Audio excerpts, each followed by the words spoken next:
Human potential development trust द्वारा आयोजित संजोगर 169तम आभासी कार्यक्रम को आपण मानकु स्वागत जनाऊँ। संजोग संगोष्ठीर एक अनन्य तथा भिन्न स्वादर पर्याय सीरीज मधुर आलाप आज विशेष कार्यक्रम रे आम संगोष्ठीर वरिष्ठतम सदस्य श्रीमान जगत मोहन कानवर एवं भौणी सलिला महांती तांको जीवन रे साउंटिथिबा अमूल्य स्मृति अभिज्ञता को आम भितर बांटिबे जहाँ आम जीवन रे अनेक काम रे आसी पारे। जगत मोहन कानवर भाई एवं सलिला भौणी को प्रणाम और अनेक अनेक स्वागत। आज मधुर आलाप को आम गहन रे उपस्थापित करिवे श्रीमती जस्मिता भौणी। भौणी आपण को स्वागत एवं नमस्कार। आजिर कार्यक्रम को शेष स्पर्श देवे भाई डॉक्टर हेमंत कुमार दास। भाई को मोर प्रणाम एवं स्वागत। तेबे आसंतु कार्यक्रम को आगु को बढ़ेबा पाई जस्मिता भौणी को मंच हस्तांतर करिबा। जस्मिता भौणी नमस्कार। मंचटी वर्तमान आपणकर।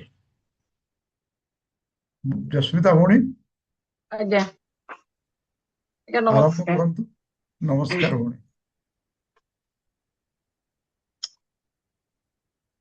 धन्यवाद विभूति भाई। जय जगन्नाथ। उपस्थित समस्त श्रोता भाई भौणी मानकु मैडम आपनकर म्यूट ही गला। धन्यवाद विभूति भाई। जय जगन्नाथ। उपस्थित समस्त श्रोता भाई भौणी मानकु मु तथा जस्मितार भक्ति प्रणाम। आजिर एही 169तम एक विशेष आभासी कार्यक्रम को आपण मानकु स्वागत करूछि। एही कार्यक्रमटी ह्यूमन पोटेंशियल डेवलपमेंट ट्रस्ट द्वारा आयोजित संजोग संगोष्ठी तरफ प्रस्तुत करा जायछि। आपण माने जानती जे संजोग गोटे ग्रुप जहा कि गुणी ज्ञानी अभिज्ञ और प्रतिभा संपन्न वरिष्ठ नागरिक मानकु नै गठित। तेबे आजिर एही कार्यक्रम रे विशेषत्व एया जे आम भितरे थिबा गुणी ज्ञानी और अभिज्ञ सदस्य मानक भितरु आमे एमिति दुई जन को चयन करिछु जे कि तांको जीवन रे अनेक किछि हासिल करि पारिछंती। एई दुई जन को व्यक्ति विशेष को ठारू आमे प्रश्नोत्तर माध्यम रे किछि सुनिबा किछि सिखिबा और आम जीवन यात्रा रे किछि सकारात्मक चिंताधारा आपणेबा। एई दुई जन विशिष्ट व्यक्तित्व हेले श्रीयुक्त जगत मोहन कनवर और श्रीमती सलिला महांती। तेबे आम भितरे उंकी मारुथुवा केतोटी प्रश्न मु एई दुई जन महान व्यक्तित्व को सम्मुख रे उपस्थापन करिवि और समय सीमा को दृष्टि रे रखी से माने तांकर उत्तर देबे। प्रश्नोत्तर कार्यक्रम आरंभ करिवा पूर्वरु मु समस्त श्रोता भाई भौणी मान को अनुरोध करुछि से माने तांकर ऑडियो वीडियो बंद रखी कार्यक्रम को उपभोग करिवे। तेबे आसंतु कार्यक्रम आरंभ करिवा। मु प्रथमे आमंत्रण करिवि श्रीमती सलिला महांती को।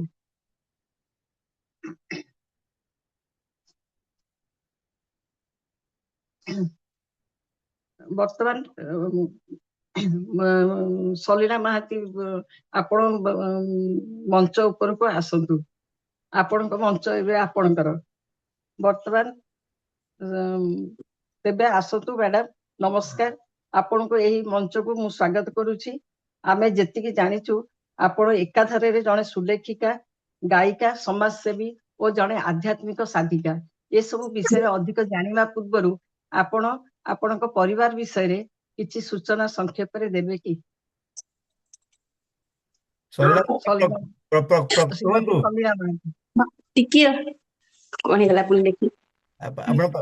आपण प्रकट होंतु आपनकर वीडियो ऑन करिगिरी। हाँ आमे दुई जन देखबु ना आपण न देखिरे हम के सुनिबु। जय जगन्नाथ। आजिर एही विशेष कार्यक्रम को आपण बसंतु गोटे जगह बसंतु स्थिर होंतु कहंतु। ଏଇଟା ମ୍ୟୁଟ୍ ହେଇଯାଇଥିଲା ତ। ଆଜିର ଏହି ବିଶେଷ କାର୍ଯ୍ୟକ୍ରମକୁ ସିଚୁଏସନ ସଂଯୋଗ ପରିବାର ସମସ୍ତ ଜ୍ୟେଷ୍ଠ ଓ କନିଷ୍ଠ ବନ୍ଧୁମାନଙ୍କୁ ସୁସ୍ୱାଗତ। ଶ୍ରୀ ଜଗନ୍ନାଥଙ୍କ ପାଦ ପଦ୍ମରେ ସଭକ୍ତି ପ୍ରଣାମ ଜଣାଉଛି। ମୋ ପରିବାରର ବିଷୟରେ ଆପଣ ଯୋଉ ପ୍ରଶ୍ନ କଲେ ତାର ଉତ୍ତରରେ, ମୋ ପରିବାରର ମୁଖ୍ୟ ମୋ ସ୍ୱାମୀ, ଜଣେ ଅବସରପ୍ରାପ୍ତ ଏକ୍ଜିକ୍ୟୁଟିଭ ଇଞ୍ଜିନିୟର, ମୋ ସମସ୍ତ କୃତିର ପ୍ରଚ୍ଛଦବଦ୍ଧ ନାୟକ। ଝିଅ ଓ ଜ୍ୱାଇଁ ଡାକ୍ତର, ଏବେ ଜ୍ୱାଇଁ କଟକ SCB ମେଡିକାଲର ଡେଣ୍ଟାଲ କଲେଜରେ ପ୍ରିନ୍ସିପାଲ ଅଛନ୍ତି। ନାତି MBBS ଷ୍ଟୁଡେଣ୍ଟ, ସାନ ନାତି ସ୍କୁଲରେ ପଢୁଛି। ପୁଅ ଚାର୍ଟାର୍ଡ ଆକାଉଣ୍ଟାଣ୍ଟ, ନିଜର ଫାର୍ମ କରିଛି। ସେ ହିଁ ଆମର ସମସ୍ତ କର୍ମର ପ୍ରେରଣାର ଉତ୍ସ। ନାତୁଣୀ ଷ୍ଟାଣ୍ଡାର୍ଡ 8ରେ ପଢେ। ସେ ମୋର ସମସ୍ତ ମୋବାଇଲର ମେଣ୍ଟର। ତା ବିନା ମୁଁ କିଛି କରିପାରେନି। ଆଉ ନାତି ଷ୍ଟାଣ୍ଡାର୍ଡ 1ରେ। ସୁନାନା କି ବୋହୂ ମୋର। ସବୁ କାମଦାମ ଘରର ସାରି ନିଜେ କରେ ଏବଂ ସଞ୍ଜବତୀ ଜାଳି ଭାଗବତ ପଢେ। ମୁଁ ଓ ନାତି ନାତୁଣୀ ଶୁଣୁ। ମୋର ସାନ ପୁଅ ଥିଲା, ସେ ଏକ ଦିବ୍ୟାତ୍ମା। ସୃଷ୍ଟିକର୍ତ୍ତା ତାଙ୍କର ବୋଧେ କେଉଁ ଏକ ବିଶେଷ ନୂତନ ସୃଷ୍ଟି ପାଇଁ ମୋର ସହମତିରେ ତାଙ୍କର ଆବଶ୍ୟକତା ପୂରଣ କରାଇ ନେଲେ ମୋ ଦ୍ୱାରା। ତାହା ଏକ ଅଭୁଲା ଅଧ୍ୟାୟ। ବାସ୍ ଏତିକି। ଧନ୍ୟବାଦ ଭଉଣୀ। ଧନ୍ୟବାଦ ମ୍ୟାଡାମ। ଆମେ ଜାଣିବାରେ ଆପଣ ଗଳ୍ପ, କବିତା ଇତ୍ୟାଦି ସାହିତ୍ୟରେ ପ୍ରାୟ ପ୍ରତ୍ୟେକ ବିଭାଗରେ ଲେଖନୀ ଚାଳନା କରିଛନ୍ତି। ଆପଣ ବହୁ ଅନୁଷ୍ଠାନ ତରଫରୁ ପୁରସ୍କୃତ ହୋଇଛନ୍ତି ମଧ୍ୟ। ଆପଣଙ୍କ କବିତା ଶୁଣି ଆମେ ମୁଗ୍ଧ ହୋଇଛୁ। ଏବେ ଆପଣ ସ୍ୱରଚିତ କ୍ଷୁଦ୍ର କବିତା ଶ୍ରୋତାମାନଙ୍କୁ ଶୁଣେଇବେ କି? ଆଗ କବିତାର ଇଏଟା ପଢିକି ଶୁଣେଇ, ତାପରେ କବିତାଟି ଶେଷରେ ଶୁଣେଇଲେ ହବନି? ପଢି ଦଉଛି, ନାଇଁ ଏବେ କରିଦିଅନ୍ତୁ। ପ୍ରଥମଟେ ଶୁଣେଇ ଦଉଛି, ଠିକ ଅଛି।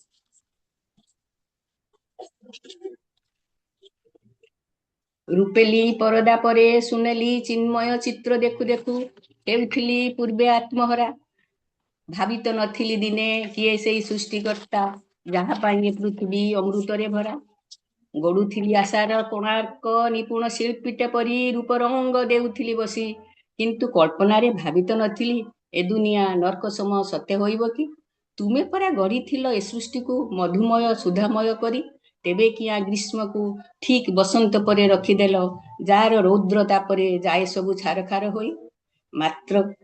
ମାତୃକୋଳେ ଥିଲେ ଶିଶୁ ସଦା ଥାଏ ନିର୍ଭୟ ସେଇ ମାତୃହୀନା କରି ତାକୁ କି ସୁଖ ପାଇଲ ହେ ସାଇଁ। ଗ୍ରୀଷ୍ମ ପରେ ବର୍ଷା ଦିଅ ଅବା ଦିଅ ଭୀଷଣ ସେ ବୁକୁ ଭରା ଶୀତ, ସବୁକୁ ମୁଁ ପାରିବି ତ ସହି, କିନ୍ତୁ ଏକ ସର୍ତ୍ତରେ। ଯଦି ଦେବ ଏ ଜୀବନାନ୍ତେ ତାଙ୍କରି ଦର୍ଶନ, ମୁଁ ପଡ଼ିବି ଲୋଟି ତାଙ୍କ କୋଳେ ଠିକ ଏକ ଦୁଗ୍ଧ ପୋଷ୍ୟ ଛୋଟ ଶିଶୁ ଭଳି। ଏହା ଥିଲା ମୋର ପ୍ରଥମ କବିତାର ଆଲେଖ୍ୟ। ମ୍ୟାଡାମ ଧନ୍ୟବାଦ। ବହୁତ ସୁନ୍ଦର କବିତାଟିଏ। ଏ ବାବଦରେ ମୋର ପ୍ରଶ୍ନ ହେଉଛି, ଆପଣଙ୍କ ଗଳ୍ପ ବା କବିତାର ଆଭିମୁଖ୍ୟ କଣ? ଅର୍ଥାତ୍ ଆପଣ ଆପଣଙ୍କ ଲେଖାରେ ପାଠକ ମାନଙ୍କ ପାଇଁ କି ସନ୍ଦେଶ ଦେଇଥାନ୍ତି? ମୋର ଜନ୍ମମାଟି କୁମାରଜାଳିନା ଗ୍ରାମ ଓଡ଼ିଶାର ଶେଷ ସୀମାନ୍ତରେ ଅବସ୍ଥିତ। ବିଶ୍ୱକର୍ମାଙ୍କ ଚିତ୍ରକଳ୍ପରେ ଅଙ୍କିତ ପୂର୍ଣ୍ଣ ପ୍ରାକୃତିକ ପରିବେଶ ଶୋଭିତ ସେହି ମନୋରମ ଦୃଶ୍ୟରାଜି ମୋର ପିଲାଦିନର ଭାବାବେଗକୁ ସମୃଦ୍ଧ କରି ମୋ ହାତରେ ଲେଖନୀ ଧରିବା ସୁଯୋଗ ସୃଷ୍ଟି କରିଛି। ମୋର ପ୍ରଥମ କବିତା ପ୍ରକାଶିତ ହୋଇଥିଲା ବିଖ୍ୟାତ କଥାକାର ମନୋଜ ଦାସଙ୍କ ପ୍ରତ୍ୟକ୍ଷ ତତ୍ତ୍ୱାବଧାନରେ ପ୍ରକାଶିତ ସ୍କୁଲ ମାଗାଜିନ୍ ଚିତ୍ରରେଖାର ସ୍ୱର୍ଣ୍ଣାଭ ପୃଷ୍ଠାରେ। ମୁଁ ଥିଲି ସେତେବେଳେ 6ଠ ଶ୍ରେଣୀର ଛାତ୍ରୀ। ସୌଭାଗ୍ୟକ୍ରମେ କବି ଥିଲେ ସେଇ ଜଳେଶ୍ୱରପୁର ହାଇସ୍କୁଲର ପୁରାତନ ଛାତ୍ର। ମୋ ଘର ଅଗଣାର ମାତ୍ର କେତୋଟି ଅଗଣା ପରେ ଥିଲା ତାଙ୍କ ଘର ଅଗଣା। କବିଙ୍କ ସାହିତ୍ୟ କୃତିରେ ମୁଁ ଅନୁପ୍ରାଣିତ। ମୋର ଶବ୍ଦ ବିନ୍ୟାସ ଅଳ୍ପ କ୍ଲିଷ୍ଟ ବୋଲି ଅଭିଯୋଗ ମୋତେ ଆହ୍ଲାଦିତ କରିଥାଏ। କହିବା ବାବୁଲ, ବରିଷ୍ଠ ସାହିତ୍ୟ ସାଧିକା ଭଉଣୀ ବିଜୟଲକ୍ଷ୍ମୀଙ୍କ ଅକୁଣ୍ଠ ସାହାଯ୍ୟ ଏ ଯାତ୍ରାରେ ମୋତେ ଉଦ୍ବୁଦ୍ଧ କରିଛି। ସେ ପାଇଁ ମୁଁ ତାଙ୍କ ପାଖରେ ବିଶେଷ କୃତଜ୍ଞ। ଧନ୍ୟବାଦ ମ୍ୟାଡାମ। ବର୍ତ୍ତମାନ ଆଗକୁ ବଢିବା। ଆପଣ ଶ୍ରୀ ସତ୍ୟସାଇ ସେବା ଅନୁଷ୍ଠାନ ସହିତ ବହୁ ବର୍ଷ ଧରି ଜଡିତ ରହିଛନ୍ତି ଏବଂ ଆଧ୍ୟାତ୍ମିକ ସାମାଜିକ କାର୍ଯ୍ୟରେ ନିଜକୁ ସମର୍ପଣ କରିଛନ୍ତି। କରୋନା ସମୟରେ ପ୍ରାୟ 115 ଜଣ ଅସହାୟ ବୃଦ୍ଧ ବୃଦ୍ଧାଙ୍କ ନିକଟକୁ ପ୍ରତିଦିନ ରନ୍ଧା ଖାଦ୍ୟ ପୁଡ଼ିଆ ପଠାଉଥିବା ଆମେ ଶୁଣିଛୁ। ସେପରି କିଛି କାର୍ଯ୍ୟ ଏବେ ବି ଚାଲୁ ରହିଛି କି? ମୁଁ ସତ୍ୟସାଇ ସେବା ଅନୁଷ୍ଠାନରେ ଦୀର୍ଘ 1.5 ଶତାବ୍ଦୀ ଧରି ସେବା କରିବାର ସୁଯୋଗ ପାଇପାରିଛି। ପରୋପକାରାର୍ଥ ଇଦଂ ଶରୀରର ଆଧ୍ୟାତ୍ମିକ ସାଧନାର ଉନ୍ନତି ପଥକୁ ଅହଂ ଗତିରୋଧ କରିଥାଏ। କେବଳ ସେବା ମାଧ୍ୟମରେ ହିଁ ଅହଂକୁ ନିଜ ଆୟତ୍ତକୁ ଆଣି ହେବ। ଆଉ ଶିବ ଜ୍ଞାନୀ ଜୀବ ସେବା, ସେବାକୁ ଓଲଟାଇ ଦେଲେ ବାସେ। ଏହା ନିଃସ୍ୱତ୍ୱ ଓ ନିଃସ୍ୱାର୍ଥ ହେବା ଆବଶ୍ୟକ। ଏଥିପାଇଁ କେବଳ ଯେ ଅର୍ଥର ଆବଶ୍ୟକତା ଅଛି ତାହା ନୁହେଁ। ନିରାଶ୍ରୟ ଓ ରୋଗଗ୍ରସ୍ତ ମଣିଷକୁ ପଦେ କଥା କହିବା ମଧ୍ୟ ଏକ ସେବା। ଜପ କରୁଥିବା ଓଠ ଠାରୁ ସେବା କରୁଥିବା ହାତ ମହାନ। ଏହି ସେବା ଆମେ ଦୀର୍ଘ ଦିନରେ କରୋନାରେ ବହୁ ପୂର୍ବରୁ ଆମ ଭୁବନେଶ୍ୱର ସାଇ ସମିତିର ନିତ୍ୟ ଅନ୍ନଦାନ ସେବା ମାଧ୍ୟମରେ 151 ଜଣ ଦିବ୍ୟାଙ୍ଗଙ୍କୁ ତାଙ୍କ ବାସଭବନରେ ଖାଦ୍ୟ ପହଞ୍ଚାଇ ଦେଇପାରୁଛୁ। ଏହା ବ୍ୟତୀତ ଆମେ ଜଣେ ଜଣେ ନିଃସହାୟ ବ୍ୟକ୍ତିଙ୍କର ମାସିକ ଖାଦ୍ୟ, ତାଙ୍କର ପୋଷାକ, ପିଲାଙ୍କ ଶିକ୍ଷା ଏବଂ ବାହାଘର ଆଦିର ଦାୟିତ୍ୱ ନେଇଥାଉ। ଏଥିପାଇଁ ଆମେ କୌଣସି ସରକାରୀ ସାହାଯ୍ୟ ଗ୍ରହଣ କରିନଥାଉ। ଧନ୍ୟବାଦ। ଆପଣ ଏତେ ବ୍ୟସ୍ତତା ଭିତରେ ଏତେ କାମ କରିଥିବାରୁ ଆପଣଙ୍କୁ ବହୁତ ମ୍ୟାଡାମ ଧନ୍ୟବାଦ। ବର୍ତ୍ତମାନ ମୁଁ ଆପଣଙ୍କୁ ଆଉ ଗୋଟିଏ ଦିଗରେ ଦୃଷ୍ଟି ଆକର୍ଷଣ କରିବି। ଆପଣ ନିଃସହାୟ ରୋଗୀମାନଙ୍କୁ ବିନା ମୂଲ୍ୟରେ ଚିକିତ୍ସା ସୁବିଧା ଯୋଗାଇ ଦେବା କାର୍ଯ୍ୟ ସତ୍ୟଶ୍ରୀ ସାଇବାବାଙ୍କର ଅନୁଷ୍ଠାନ ମାଧ୍ୟମରେ କରୁଛନ୍ତି। ଏହା କିପରି ଭାବରେ ହେଉଛି ଏ ବିଷୟରେ ଆମେ ଆପଣଙ୍କ ଠାରୁ କିଛି ଶୁଣିବାକୁ ଚାହୁଁଛୁ। ବାଙ୍ଗାଲୋର ଓ ପୁଟ୍ଟପର୍ତ୍ତୀ ସ୍ଥିତ ସପ୍ତର୍ଷି ନିଃଶୁଳ୍କ ଅପରେସନ ଯୋଗାଇ ଦିଆଯାଏ। ଏହା ହାର୍ଟ, ବ୍ରେନ୍ ଓ କିଡନୀ ଆଦି ଅପରେସନ ସେଠାରେ ହୋଇଥାଏ। ସେହି ରୋଗୀମାନେ ଅପରେସନ ସାରି ଏଠାକୁ ପୁଣି ଫେରି ଆସନ୍ତି। ଏହି ସତ୍ୟସାଇ ଅନୁଷ୍ଠାନ ଭୁବନେଶ୍ୱରର ଟେଲିମେଡିସିନ ସେଣ୍ଟରରେ ଅଭିଜ୍ଞ ଡାକ୍ତର ମାନଙ୍କ ଦ୍ୱାରା ଭିଡିଓ କନଫରେନ୍ସ ମାଧ୍ୟମରେ ଚିକିତ୍ସା ସୁବିଧା ଯୋଗାଇ ଦିଆଯାଏ। ସପ୍ତାହରେ 3 ଦିନ ଓଡ଼ିଶା ଓ ଓଡ଼ିଶା ବାହାରୁ ରୋଗୀମାନେ ଆସନ୍ତି। ସେମାନଙ୍କର ରକ୍ତ ପରୀକ୍ଷା, ଔଷଧ ଖର୍ଚ୍ଚ, ଯିବା ଆସିବାର ବ୍ୟବସ୍ଥା ଏବଂ ଖାଦ୍ୟ ଆଦି ଯୋଗାଇ ଦିଆଯାଏ। ଏଠାରେ ଆମେ ସ୍ୱାମୀ ସ୍ତ୍ରୀ 2 ଜଣ ରୋଗୀ ସେବା ଏବଂ ସେମାନଙ୍କୁ ସାହାଯ୍ୟର କିଛି ମାତ୍ରାରେ ହାତ ବଢାଇଥାଉ। ସେବା ତ ପରମ ଧର୍ମ, ମାତ୍ର ଯଦି ସେ ସେବା ଜଣେ ଅସହାୟ ବା ରୋଗଗ୍ରସ୍ତ ମଣିଷ ହସି ହସି ନିଜ ଲୋକ ଭାବି ସେବା କରିପାରିବା, ତାହେଲେ ନିଶ୍ଚୟ ପ୍ରଭୁ ଖୁସି ହେବେ। ସେଇଥିପାଇଁ ସ୍ୱାଇଙ୍କର ଏକ ଭଜନ ଅଛି, ଦିନ ଦୁଃଖୀଓ को प्यार करो मेरा साई प्रसन्न होगा। साई मेरा मैं तेरा ये बहती नदी के धारा, मेरा प्रभु प्रसन्न होगा। दिन दुखियों को प्यार करो मेरा साई प्रसन्न होगा। धन्यवाद। ଆପଣ ଏତେ କାମ କରିଛନ୍ତି ଶୁଣିକିରି ବହୁତ ଖୁସି ଲାଗୁଛି ମ୍ୟାଡାମ। ମ୍ୟାଡାମ, ଛୋଟ ଛୋଟ ପିଲାମାନଙ୍କ ଜୀବନକୁ ଠିକ ଭାବରେ ନେବା ପାଇଁ ଆପଣ ବାଳ ବିକାଶ ଭଳି କାର୍ଯ୍ୟକୁ ହାତକୁ ନେଇଛନ୍ତି। ଏ ବିଷୟରେ କିଛି କହିବେ କି?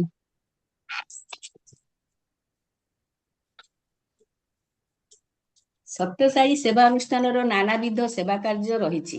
ଶିକ୍ଷା ବିଭାଗର ବାଳ ବିକାଶ କାର୍ଯ୍ୟକ୍ରମ ଏକ ଅନନ୍ୟ କାର୍ଯ୍ୟ। 9 ବର୍ଷର ଶିକ୍ଷା ଶେଷ ପରେ ଏକ ଡିପ୍ଲୋମା ସାର୍ଟିଫିକେଟ ପିଲାମାନଙ୍କୁ ପ୍ରଦାନ କରାଯାଏ। ଏହାର ବିଶେଷ ଗୁରୁତ୍ୱ କେବଳ ଦେଶ ନୁହେଁ ବିଦେଶରେ ବି ରହିଛି। ଏଥିରେ ବେଦ, ଉପନିଷଦ, ରାମାୟଣ ତଥା ମହାଦିର ସାରମର୍ମ ଏବଂ ଦୈବ ପ୍ରୀତି, ପାପ ଭୀତି ଓ ସଂଘନୀତି ଓ ସାମାଜିକ ସ୍ଥିତି ବିଷୟରେ ଶିକ୍ଷାଦାନ କରାଯାଏ। ମୁସଲିମ, ଖ୍ରୀଷ୍ଟ ଓ ଜୋହରାଷ୍ଟ୍ର ଆଦି ଜୈନ ଧର୍ମ ଆଦି ଗ୍ରନ୍ଥର ସାରମର୍ମ ମଧ୍ୟ ପିଲାଙ୍କୁ ଶିକ୍ଷା ଦିଆଯାଏ। ଆମେ ଗୁରୁମା ମାନେ ସ୍ୱତନ୍ତ୍ର ଟ୍ରେନିଂ ନେଉ ଏବଂ ସର୍ବଧର୍ମର ପ୍ରଚାର ଓ ପ୍ରସାର ଯୋଗୁଁ ସବୁ ଧର୍ମର ପିଲାମାନେ ଆଗ୍ରହ ସହ ଆସିଥାନ୍ତି। ପିଲାମାନେ ହିଁ ଆମର ସର୍ବଶ୍ରେଷ୍ଠ ସମ୍ପତ୍ତି। ଏଣୁ ଆଜିର ନାଗରିକଙ୍କୁ ସୁଦୃଢ କରି ଗଢିବାର ଦାୟିତ୍ୱ ସତ୍ୟସାଇ ବାଳ ବିକାଶ ହାତକୁ ନେଇ ବେଶ ପ୍ରଶଂସିତ ହୋଇପାରିଛି। ସୁତାର ଭାଇଙ୍କ ଝିଅ ବାଳ ବିକାଶରେ ଶିକ୍ଷା ଲାଭ କରିଛି। ଆମ ସଂଯୋଗ ପରିବାରର ବ୍ୟକ୍ତିତ୍ୱ ବିକାଶ କାର୍ଯ୍ୟକ୍ରମ ହର ଭାଇ ଓ ସୁତାର ଭାଇଙ୍କ ଦ୍ୱାରା ସମ୍ପାଦନ କରାଯାଇ ପାରୁଛି। ଏହା ବି ଏକ ଖୁସିର କଥା। ଧନ୍ୟବାଦ। ମ୍ୟାଡାମ ଧନ୍ୟବାଦ। ଆପଣଙ୍କ ବ୍ୟକ୍ତିତ୍ୱର ଏକ ବଳିଷ୍ଠ ଦିଗ ହେଉଛି ଆପଣ ଜଣେ ସୁଗାୟିକା। ଆପଣ ଆନୁଷ୍ଠାନିକ ଭାବରେ କାହାଠାରୁ ସଙ୍ଗୀତ ଶିକ୍ଷା କରିଛନ୍ତି ନା ଏହା ଆପଣଙ୍କର ଜନ୍ମଗତ କଳା?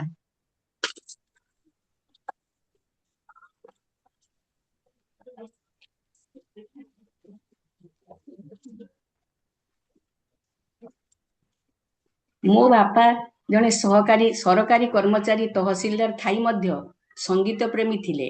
ଆମ ଘର ଅଗଣାରେ ପ୍ରାୟ ସନ୍ଧ୍ୟା ବେଳେ ସଙ୍ଗୀତ ଆସର ବସୁଥିଲା। ବାପା ହାରମୋନିୟମ, ଜଳତରଙ୍ଗ ଓ କ୍ଲାରିନେଟ୍ ଆଦି ଯନ୍ତ୍ରରେ ସଙ୍ଗୀତ କରି ବଙ୍ଗଳା ଭାଷାରେ ଶ୍ୟାମା ସଙ୍ଗୀତ ଓ କୀର୍ତ୍ତନ ଆଦି ପରିବେଷଣ କରିପାରୁଥିଲେ। ଯେହେତୁ ଆମେ ଓଡ଼ିଶା ଓ ବଙ୍ଗଳାର ସୀମାନ୍ତ ଅଧିବାସୀ, ତେଣୁ ବଙ୍ଗଳା ଭାଷା ବ୍ୟବହାର ହେଉଥିଲା। ମୁଁ ସାନବେଳେ ସେହି ଅନୁଷ୍ଠାନରେ ଭାଗ ନେଉଥିଲି। ସମୟ ହେଲେ କେତେବେଳେ ଶ୍ୟାମା ସଙ୍ଗୀତ ଗାଇ ଶୁଣାଇ ପାରିବି। ଆମ ଘରେ ପୁରୀର ବ୍ରାହ୍ମଣ ବଂଶର ଉତ୍ତରାଧିକାରୀ ସୂତ୍ରରେ ଜଣେ ରହୁଥିଲେ। ସେଟା ସେ ପୁଅର ଏଥିରେ ହଉଛି। ଆଜ୍ଞା, ଆପଣ କୁହନ୍ତୁ। ଆମ ଘରେ ପୁରୀର ବ୍ରାହ୍ମଣ ବଂଶର ଉତ୍ତରାଧିକାରୀ ସୂତ୍ରରେ ଜଣେ ରହୁଥିଲେ। ସେମାନେ ଆମ ଅଗଣାରେ କଂସବଦ୍ଧ ଓ ଦକ୍ଷଯଜ୍ଞ ଆଦି ଗୀତିନାଟ୍ୟ ପରିବେଷଣ କରୁଥିଲେ। ଛାନ୍ଦ, ଚମ୍ପୁ ଓ ସଂଯୋଗର ଅଭିନୟର ସହିତ ଲାଗୁନଥିଲା କାହିଁକି? ଡିଷ୍ଟର୍ବ ହଉଛି ଟିକେ ନେବେ ଆପଣ କୁହନ୍ତୁ। ନାଇଁ ନାଇଁ ଟିକେ ଅନ୍ ହେଇଯାଇଥିଲା ଜଏନ୍ କଲା ବେଳକୁ ତ ମୁଁ ବନ୍ଦ କରିଦେଲି। କୁହନ୍ତୁ। ଆମ ଘରର ପୁରୀ ବ୍ରାହ୍ମଣଙ୍କର ଉତ୍ତରାଧିକାରୀ ସୂତ୍ରରେ ଜଣେ ରହୁଥିଲେ। ସେମାନେ ଆମ ଅଗଣାରେ କଂସବଦ୍ଧ, ଦକ୍ଷଯଜ୍ଞ ଆଦି ଗୀତିନାଟ୍ୟ ପରିବେଷଣ କରୁଥିଲେ। ଛାନ୍ଦ, ଚମ୍ପୁ ଓ ଓଡ଼ିଶା ସଙ୍ଗୀତର ବିଶେଷ କାର୍ଯ୍ୟକ୍ରମରେ ମୁଁ ଭାଗ ନେଉଥିଲି ଏବଂ କୁନି କଳାକାର ଭାବରେ ଏଥିରେ ମୋତେ ସ୍ଥାନ ମିଳୁଥିଲା। ଏହି ସଙ୍ଗୀତ ମୋର ଅସ୍ଥି ମଜ୍ଜାଗତ। ଏହା ହିଁ ମୋର ସଙ୍ଗୀତ ସାଧନାର ବୋଧେ ମୂଳ ଉତ୍ସ। ଅବଶ୍ୟ ସତ୍ୟସାଇ ଅନୁଷ୍ଠାନରେ ଭଜନ ଟ୍ରେନିଂ ନେଇ ଭଜନ ଗାଇପାରେ। ତେବେ ଭୋର 4ଟାରୁ ଉଠି ଓଙ୍କାରମ୍ ଏବଂ ସୁପ୍ରଭାତମ୍ କରିବାର ଅଭ୍ୟାସ ଥିବାରୁ କଣ୍ଠସ୍ୱର ଆପଣମାନଙ୍କୁ ମୁଗ୍ଧ କରେ ବୋଲି ମୋର ବିଶ୍ୱାସ। ନିରୋଳାରେ ଏକାକୀ ଏକ ସୁନ୍ଦର ଭଜନ ବୋଲିଲା ବେଳେ ମନ ପ୍ରାଣ ପୁଲକିତ ହୋଇଥାଏ। ଏହା ହିଁ ବୋଧେ ଈଶ୍ୱର ସତ୍ତାର ଉପଲବ୍ଧି। ଅବଶ୍ୟ ସଙ୍ଗୀତ ଭଗବତ ପ୍ରାପ୍ତି ପାଇଁ ଏକ ସରଳ ଓ ସୁଗମ ପଥ। ଗୋଟେ ଗୀତ ଶୁଣାଇବି କି? ବହୁତ ବହୁତ ବଢିଆ। ତେବେ ଆପଣଙ୍କ ଠାରୁ ଆପଣଙ୍କ ପସନ୍ଦର ଗୀତରୁ ପଦେ ନ ଶୁଣିଲେ କାର୍ଯ୍ୟକ୍ରମଟା ଅସମ୍ପୂର୍ଣ୍ଣ ହୋଇ ରହିଯିବ। ଦୟାକରି ପଦେ ଶୁଣେଇବେ କି? ଧୀରେ ରାଧା କର ଧରି କହୁଛନ୍ତି ଦୁତିକି, ଧୀରେ ରାଧା କର ଧରି କହୁଛନ୍ତି ଦୁତିକି, ଜୀବନ ନେବାକୁ ଲଗାଇଛି ପାପ ପ୍ରୀତିକି, ଦୁତି ଗୋ ପ୍ରାଣ ବନ୍ଧୁଙ୍କୁ କହ ଯାଇ ଏତିକି, ଶିକ୍ଷା କରିଛନ୍ତି ପରା ନାରୀ ମରା ରୀତିକି, ଦୁତି ଗୋ ପ୍ରାଣ ବନ୍ଧୁଙ୍କୁ କହ ଯାଇ ଏତିକି, ଦୁତି ଗୋ ପ୍ରାଣ ବନ୍ଧୁଙ୍କୁ କହ ଯାଇ ଏତିକି। ଅଭିମନ୍ୟୁ ସାମନ୍ତ ସିଂହାରଙ୍କର କବିତା ଗୀତରୁ ଏହା ପଦେ ଛାନ୍ଦ ଗାଇଲି। କଣ୍ଠସ୍ୱର ଭଲ ଥିଲେ ଭଲ ଲାଗିବ। ଧନ୍ୟବାଦ। ବହୁତ ବହୁତ ଧନ୍ୟବାଦ ମ୍ୟାଡାମ। ଅତି ସୁନ୍ଦର। ଆପଣ ଏମିତି ଗୀତ ଗାଇ ଚାଲିଥାନ୍ତୁ, ଆମେ ଶୁଣୁଥିବୁ। ମ୍ୟାଡାମ, ଆପଣ ତ ବହୁତ ଗୁଣର ଅଧିକାରିଣୀ। ଆପଣ ଜଣେ ସ୍ନେହୀ, ସମ୍ବେଦନଶୀଳ ମଣିଷ। ତେବେ ମୋର ପ୍ରଶ୍ନ ହେଲା, ଆପଣ ଜୀବନର ସାର୍ଥକତା କେତେ ପରିମାଣରେ ଅନୁଭବ କରିଛନ୍ତି? ମୁଁ ଜଣେ ଭଲ ମଣିଷ ବୋଲି ଆପଣମାନଙ୍କ ଠାରୁ ଶୁଣିଲା ପରେ ମୁଁ ତ ମୁଗ୍ଧ ଆଉ ସ୍ତବ୍ଧ। ଆଉ ଜୀବନର ସାର୍ଥକତା କେଉଁଠି କିପରି ଖୋଜିବି ଯେ? ତେବେ ଗୋଟିଏ କଥା କହିବି, ଆମେ ସବୁବେଳେ ନିଜ ହସି ହସି କଥା କହିବା ଉଚିତ। ତାହା ସମସ୍ତଙ୍କୁ ପରକୁ ଆକର୍ଷିତ କରିପାରେ। ଯେମିତି गुनगुनाते रहो, मुस्कुराते रहो, गुनगुनाते रहो, मुस्कुराते रहो, जीवन संगीत है सजाते रहो, जीवन संगीत है गाते रहो, गुनगुनाते रहो, मुस्कुराते रहो, जीवन संगीत है गाते रहो, गाते रहो। शेष कथारे कहबी, life is a game, play it, life is a dream, realise it, life is God's gift, enjoy it in a perfect way, life is a God's gift, enjoy it in a perfect way. ଏ ମୋର ସାହିତ୍ୟ ସାଧନାର କିଛି ଅଂଶ ବାକି ରହିଗଲା ତାକୁ ବହୁତ ବଢିଆ ଉତ୍ତର ଦେଲେ ମ୍ୟାଡାମ। ପରିଶେଷରେ ଜୀବନର ଅନୁଭବରୁ ଶ୍ରୋତା ମାନଙ୍କ ପାଇଁ ଆପଣଙ୍କର ବାର୍ତ୍ତା କଣ? ଶ୍ରୋତାମାନଙ୍କ ପାଇଁ ବାର୍ତ୍ତା ଏତିକି ଯେ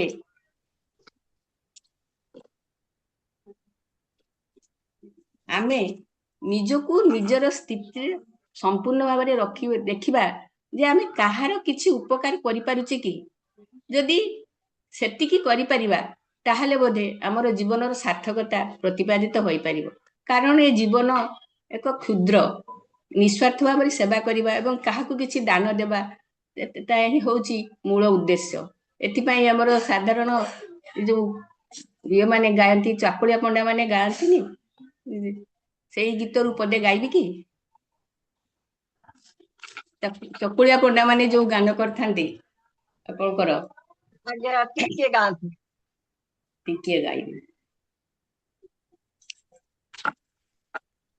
କହୁଛି, ଟିକେ ଅଳ୍ପ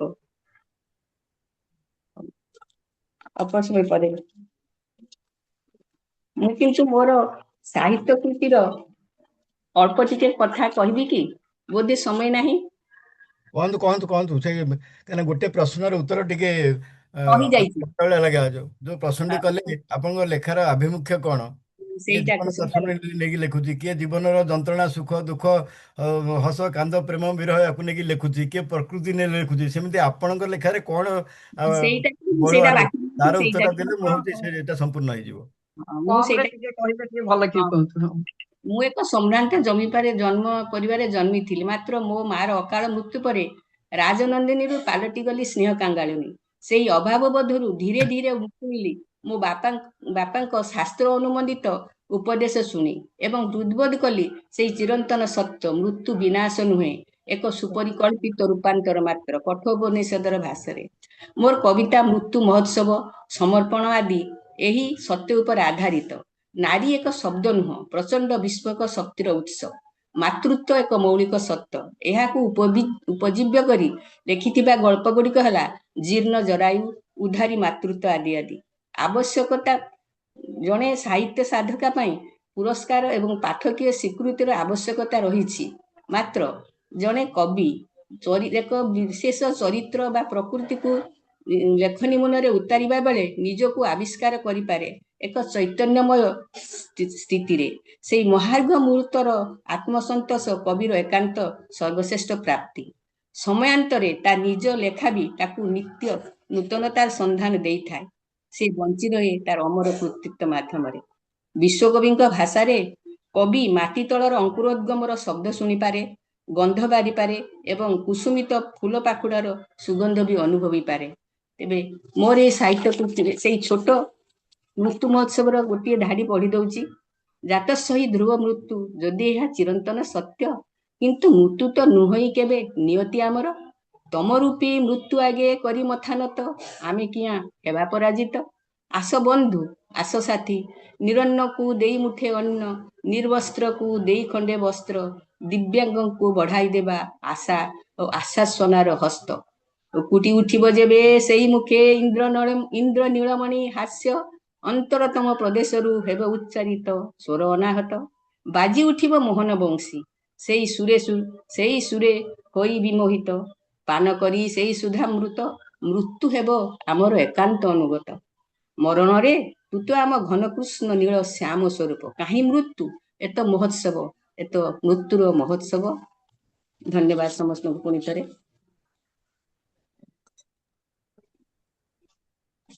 ବହୁତ ବହୁତ ଧନ୍ୟବାଦ ମ୍ୟାଡାମ। ଆପଣଙ୍କଠୁ ବହୁତ ଜିନିଷ ମଣିଷ ଜାଣିଲା।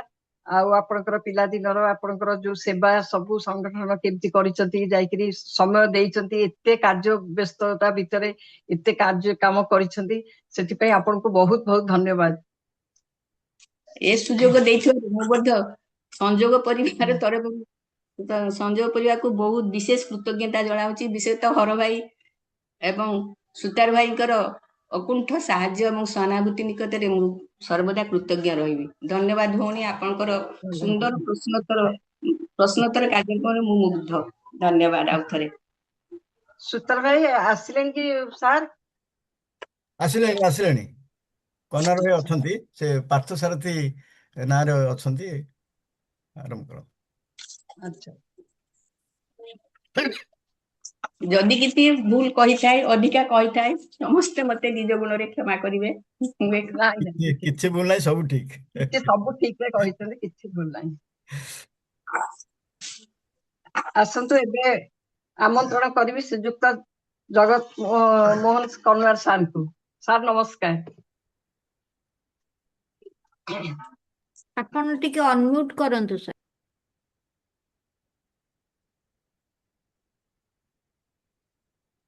ହେଲା କି? ହଁ ହଁ ଠିକ ଅଛି, ଆଜି ଭାରି ଆଜିର ଅସୁବିଧା। ଠିକ ଅଛି କର୍ଣ୍ଣର। ମୋ ସାର୍ ମୋବାଇଲ ନମସ୍କାର। ଆସୁନି। ସାର୍ ନମସ୍କାର। ନମସ୍କାର ନମସ୍କାର ନମସ୍କାର। ଆଜିର କାର୍ଯ୍ୟକ୍ରମକୁ ଆପଣଙ୍କୁ ସ୍ୱାଗତ। ଜୀବନର 82 ବର୍ଷ ଅତିକ୍ରମ କରିଥିବା ଆପଣ ଜଣେ ଅଭିଜ୍ଞ ଇଞ୍ଜିନିୟର, ତା ସହିତ ଜ୍ୟୋତିଷ ଶାସ୍ତ୍ର, ସଂଖ୍ୟା ଶାସ୍ତ୍ର ଓ ସୁରକ୍ଷାରେ ରୁଚି ରଖିଥିବା ଜଣେ ଅସାଧାରଣ ବ୍ୟକ୍ତି। ଆମେ ଏସବୁ ଦିଗରେ ବିସ୍ତୃତରେ ଚର୍ଚ୍ଚା କରିବା ପୂର୍ବରୁ ପ୍ରଥମେ ଆପଣଙ୍କ ପରିବାର ବିଷୟରେ ସଂକ୍ଷେପରେ ସୂଚନା ଦେବେ କି? ଆଜ୍ଞା ନମସ୍କାର ସମସ୍ତଙ୍କୁ, ବିଶେଷ କରି ସୁତାର ଭାଇଙ୍କୁ ନମସ୍କାର ମତେ ସୁଯୋଗ ଦେବାରୁ। ମୋର ଦି ପୁଅ, ଗୋଟିଏ ହଉଛି ଝିଅ। ବଡ ପୁଅ ହଉଛନ୍ତି, ସେ ବର୍ତ୍ତମାନ HOD ଅଛନ୍ତି ଏଣ୍ଡୋକ୍ରାଇନ ଡିପାର୍ଟମେଣ୍ଟ ସାମ୍ ହସ୍ପିଟାଲରେ, ଆଉ ସେ ହସ୍ପିଟାଲ କ୍ୱାର୍ଟରରେ ରହୁଛନ୍ତି। ଦ୍ୱିତୀୟ ହଉଛି ଝିଅ, ଯିଏକି ଜୟା ନିଗମ ରାୟ, ସିଏ ରହୁଛନ୍ତି ଦୋହା କାତାରରେ। ଆଉ ଥାର୍ଡ ଯିଏ ବର୍ତ୍ତମାନ ରକ୍ଷା ହେଇଛି, ସିଏ ମାନେ କଣ ସାହାଯ୍ୟ କଲା, ଯୋଉଥିରେ କି ତା ଲ୍ୟାପଟପରେ ମୁଁ କହିବାକୁ ସୁଯୋଗ ପାଉଛି, ମୋର ମୋବାଇଲରେ ହେଇପାରିଲା ନାହିଁ। ସେ ହଉଛି ପାର୍ଥ ସାରଥୀ କନ୍ୱାର, ବି ଇଲେକ୍ଟ୍ରୋନିକ୍ସ ଆଣ୍ଡ କମ୍ୟୁନିକେସନ ଇଞ୍ଜିନିୟର, ଆଉ ସିଏ ବେଙ୍ଗଲୋରରେ ରହୁଛି। ଇଏ ହେଲା ଆମର ସଂସାର। ଆପଣ ଆପଣଙ୍କ ପରିବାର ବିଷୟରେ ସୂଚନା ଦେଇଥିବାରୁ ଆପଣଙ୍କୁ ବହୁତ ବହୁତ ଧନ୍ୟବାଦ। ସାର୍, ଆପଣ ଚନ୍ଦ୍ରଗିରି ଠାରେ ତିବ୍ବତୀୟ ଶରଣାର୍ଥୀଙ୍କ ଥଇଥାନ ପ୍ରକଳ୍ପରେ କିଛି ବର୍ଷ କାର୍ଯ୍ୟ କରିଥିଲେ।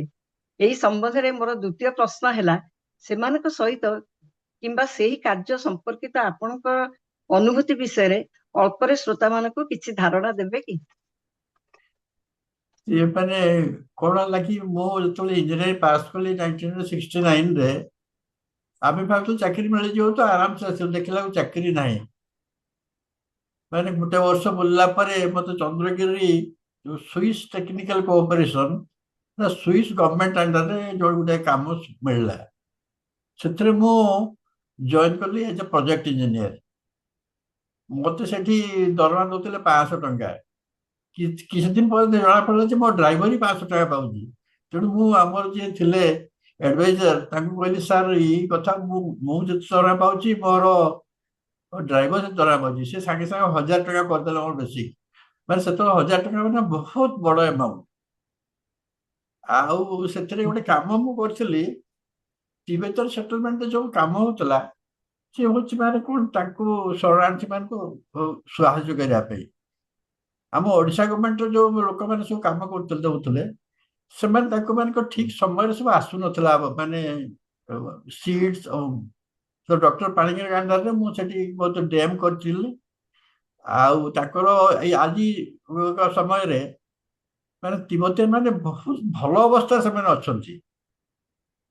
ଆଉ ସେଟା କିନ୍ତୁ 1974 ମସିହା ପରେ ସେଟା ବନ୍ଦ ହେଇଗଲା। ବନ୍ଦ ହେଇଗଲା ପରେ ମୁଁ ଛାଡିକି ତାକୁ ପଳେଇ ଆସିଲି। ଆଉ ସେଇଟା ହଉଛି ମୋର ବେଷ୍ଟ ଚାକିରି କହିଲେ ଚଳେ। ମାନେ ମୁଁ ଇଣ୍ଡିପେଣ୍ଡେଣ୍ଟଲି ବହୁତ ଗୁଡେ କାମ କରିପାରିଥିଲି ସେଠି, କିନ୍ତୁ ସେଗୁଡ଼ା ସବୁ ସିଭିଲ ଇଞ୍ଜିନିୟରିଂ ହେଇଥିଲା। ମୁଁ ଯେତେବେଳେ ମେକାନିକାଲ ସେକ୍ଟର କହିଲି, ମୁଁ ଅନ୍ୟଆଡେ ଆପ୍ଲାଏ କଲି, ମତେ କୋଉଠି ଚାକିରି ମିଳିଲାନି। କାହିଁକି ନା କହିଲେ, ତୁମେ ସିଭିଲ କାମ କରୁଛ, ମେକାନିକାଲ କଣ ଅଛି। ସେ 74 ମତେ ଜୁନିୟର ଇଞ୍ଜିନିୟର ହିସାବରେ ପୁଣି ଗଭର୍ଣ୍ଣମେଣ୍ଟ ଚାକିରି ମିଳିଲା। ଧନ୍ୟବାଦ ସାର୍।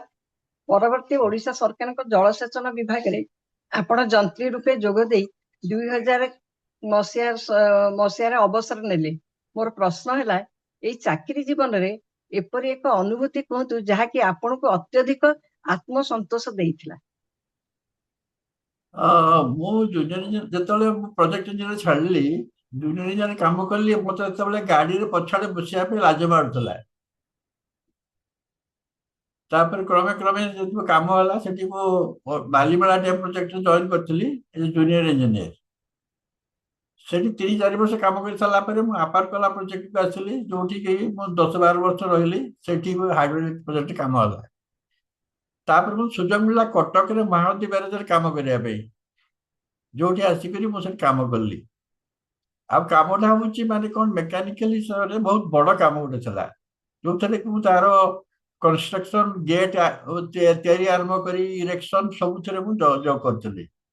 ଆଉ ସେଟା ଗୋଟେ ବଡ ଆଚିଭମେଣ୍ଟ ମୋର ଲାଇଫରେ। ସେଇ କାମରେ ମୁଁ ଯେତେ ମାନେ ସୁଖ ପାଇନଥିଲି, କିନ୍ତୁ ରିଟାୟାରମେଣ୍ଟ ପରେ ମତେ ଗୋଟେ ପିଲା ଆସି ମୁଁ ଲିଙ୍କ ରୋଡରେ ବୁଲୁଥାଏ, ସେ ସମୟରେ ଆସି ମତେ ମଣ୍ଡିଆ ବାଲା, ବାବୁ ତମେ କିଏ? ନା ମୁଁ ସାର୍ ଆପଣ ଜାଣିନାହାନ୍ତି, ଆପଣଙ୍କ ଯୋଗୁଁ ମୁଁ ଆଜି ରାଉରକେଲା ଷ୍ଟିଲପ୍ଲାଣ୍ଟରେ କାମ କରୁଛି। ସେ କଣ ହେଇଛି, ଆମେ ଯେତେବେଳେ କାମ କରୁଥିଲୁ ସେ ପିଲାମାନେ ଆସି ଟ୍ରେନିଂ ନଉଥିଲେ। ସେମାନେ କହିଲେ ତମମାନେ ବୁଲୁଛ ଏଠି, ୱେଲ୍ଡିଂ ବହୁତ ହଉଛି, ଟିକେ କାମ ଶିଖୁନ। ସେ ପିଲା ଟିକେ ଖାଲି କାମ ଶିଖିଥିଲା। ସେଇ ଏକ୍ସପିରିଏନ୍ସରୁ ସେ ରାଉରକେଲା ଷ୍ଟିଲ ପ୍ଲାଣ୍ଟରେ ଚାକିରି ପାଇଲା। ମାନେ ସେଇଟା ମତେ ବହୁତ ଗୋଟେ ଖୁସିର ହେଲା। ତା ଛଡା ଇଞ୍ଜିନିୟରିଂ ଡିପାର୍ଟମେଣ୍ଟରେ ଯୋଉ କାମ କରିବା ପାଇଁ ଆମେ ଥିଲା, ମୁଁ ଯେତେବେଳେ OCC ଡେପୁଟେସନ ଯାଇଥାଏ, ଏଇ ଗୋଟେ କାମ କରୁଥିଲି ଯେ, କିନ୍ତୁ ଆଉ କାମ ବେଶୀ ବଡ କାମ କରିବା ପାଇଁ ଆମକୁ ସୁଯୋଗ ମିଳିଲାନି। ତାପରେ ରିଟାୟାର କରିଗଲି ମୁଁ।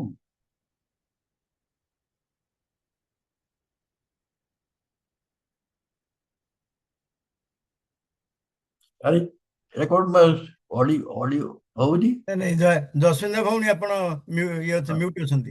ସରି ସରି ସରି। ହୁଁ। ଆପଣଙ୍କ ଉତ୍ତର ପାଇଁ ବହୁତ ବହୁତ ଧନ୍ୟବାଦ। ସାର୍, ଅବସର ପରେ ଏ ଭିତରେ 24 ବର୍ଷ ବିତିଗଲାଣି। ଆପଣ କିନ୍ତୁ ବେଶ କର୍ମଚଞ୍ଚଳ ଓ ସୁସ୍ଥ ଅଛନ୍ତି। ମୁହଁରେ ସବୁବେଳେ ହସ ହସ ଭାବ। ଭାବିଲେ ଆଶ୍ଚର୍ଯ୍ୟ ଓ ଖୁସି ବି ଲାଗୁଛି ଯେ ଆପଣ ଏବେ ବି କାର ଚଲାଉଛନ୍ତି। ଭୁବନେଶ୍ୱରରେ ବସବାସ କରିବା ସତ୍ତ୍ୱେ ନିଜ ଜନ୍ମ ମାଟି ବାରିପଦାକୁ ବାରମ୍ବାର ଯାଉଛନ୍ତି। ତେବେ ମୋର ପ୍ରଶ୍ନ ହେଉଛି, ଆପଣଙ୍କର ଏହି କର୍ମଚଞ୍ଚଳତା ଓ ସକ୍ରିୟତା ପଛରେ ରହସ୍ୟ କଣ? ମୁଁ ସେଇ ବିଷୟରେ ଆଉ ଟିକେ ପରେ କଥାବାର୍ତ୍ତା କରିବି। ସେଇ ଯେତେବେଳେ ଆଷ୍ଟ୍ରୋଲୋଜି ଆଉ ନ୍ୟୁମରିକାଲ ପଏଣ୍ଟ ଆସିବ ସେତେବେଳେ କହିବି ଯେ ମୋର ହଉଛି କଣ କି, ମୁଁ ଏଇ ଯେ ମେକାନିକାଲ ଇଞ୍ଜିନିୟର ଗୁଡେ ନିଜେ ହାତରେ କାମ କରୁଥିଲି। ତେଣୁ ମୋ ଘରେ ସବୁ ଟୁଲ୍ସ ଟେକ୍ନୋଲଜି ସବୁ ରଖା ହେଇଛି, ସବୁ ବିଭିନ୍ନ ପ୍ରକାର ଆଜିକାଲି କାମ ଯୋଉ ହଉଛି ମୁଁ ତାକୁ ପ୍ରାୟ କାମ କରେ। ତେଣୁ ସକ୍ରିୟ ଅଛି। ଆଉ ଯେହେତୁ ଗଛଟି ମୁଁ ଅଳ୍ପ ଲଗେଇଥିଲି, ଫୁଲ ଗଛ ମୋ ବାଡ଼ିରେ ଅଛି। ଆମ ଗାଁରେ ଆମେ ଯେହେତୁ ଗୋଟେ ଜମିଦାର ଫ୍ୟାମିଲି, ବହୁତ ବଡ ବଡ ଜାଗା ସବୁ ଅଛି।